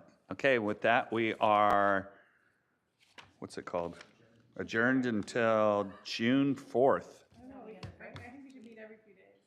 Yeah, kind of been used to it. I think we have been meeting every few days. We should just keep on rolling. May 14th. No, that's canceled, isn't it? No, yeah. Oh, yeah, it was wrong on here. So we are, I'm sorry, we're meeting May 14th in Santa Maria. Yeah, that's what we're adjourning to.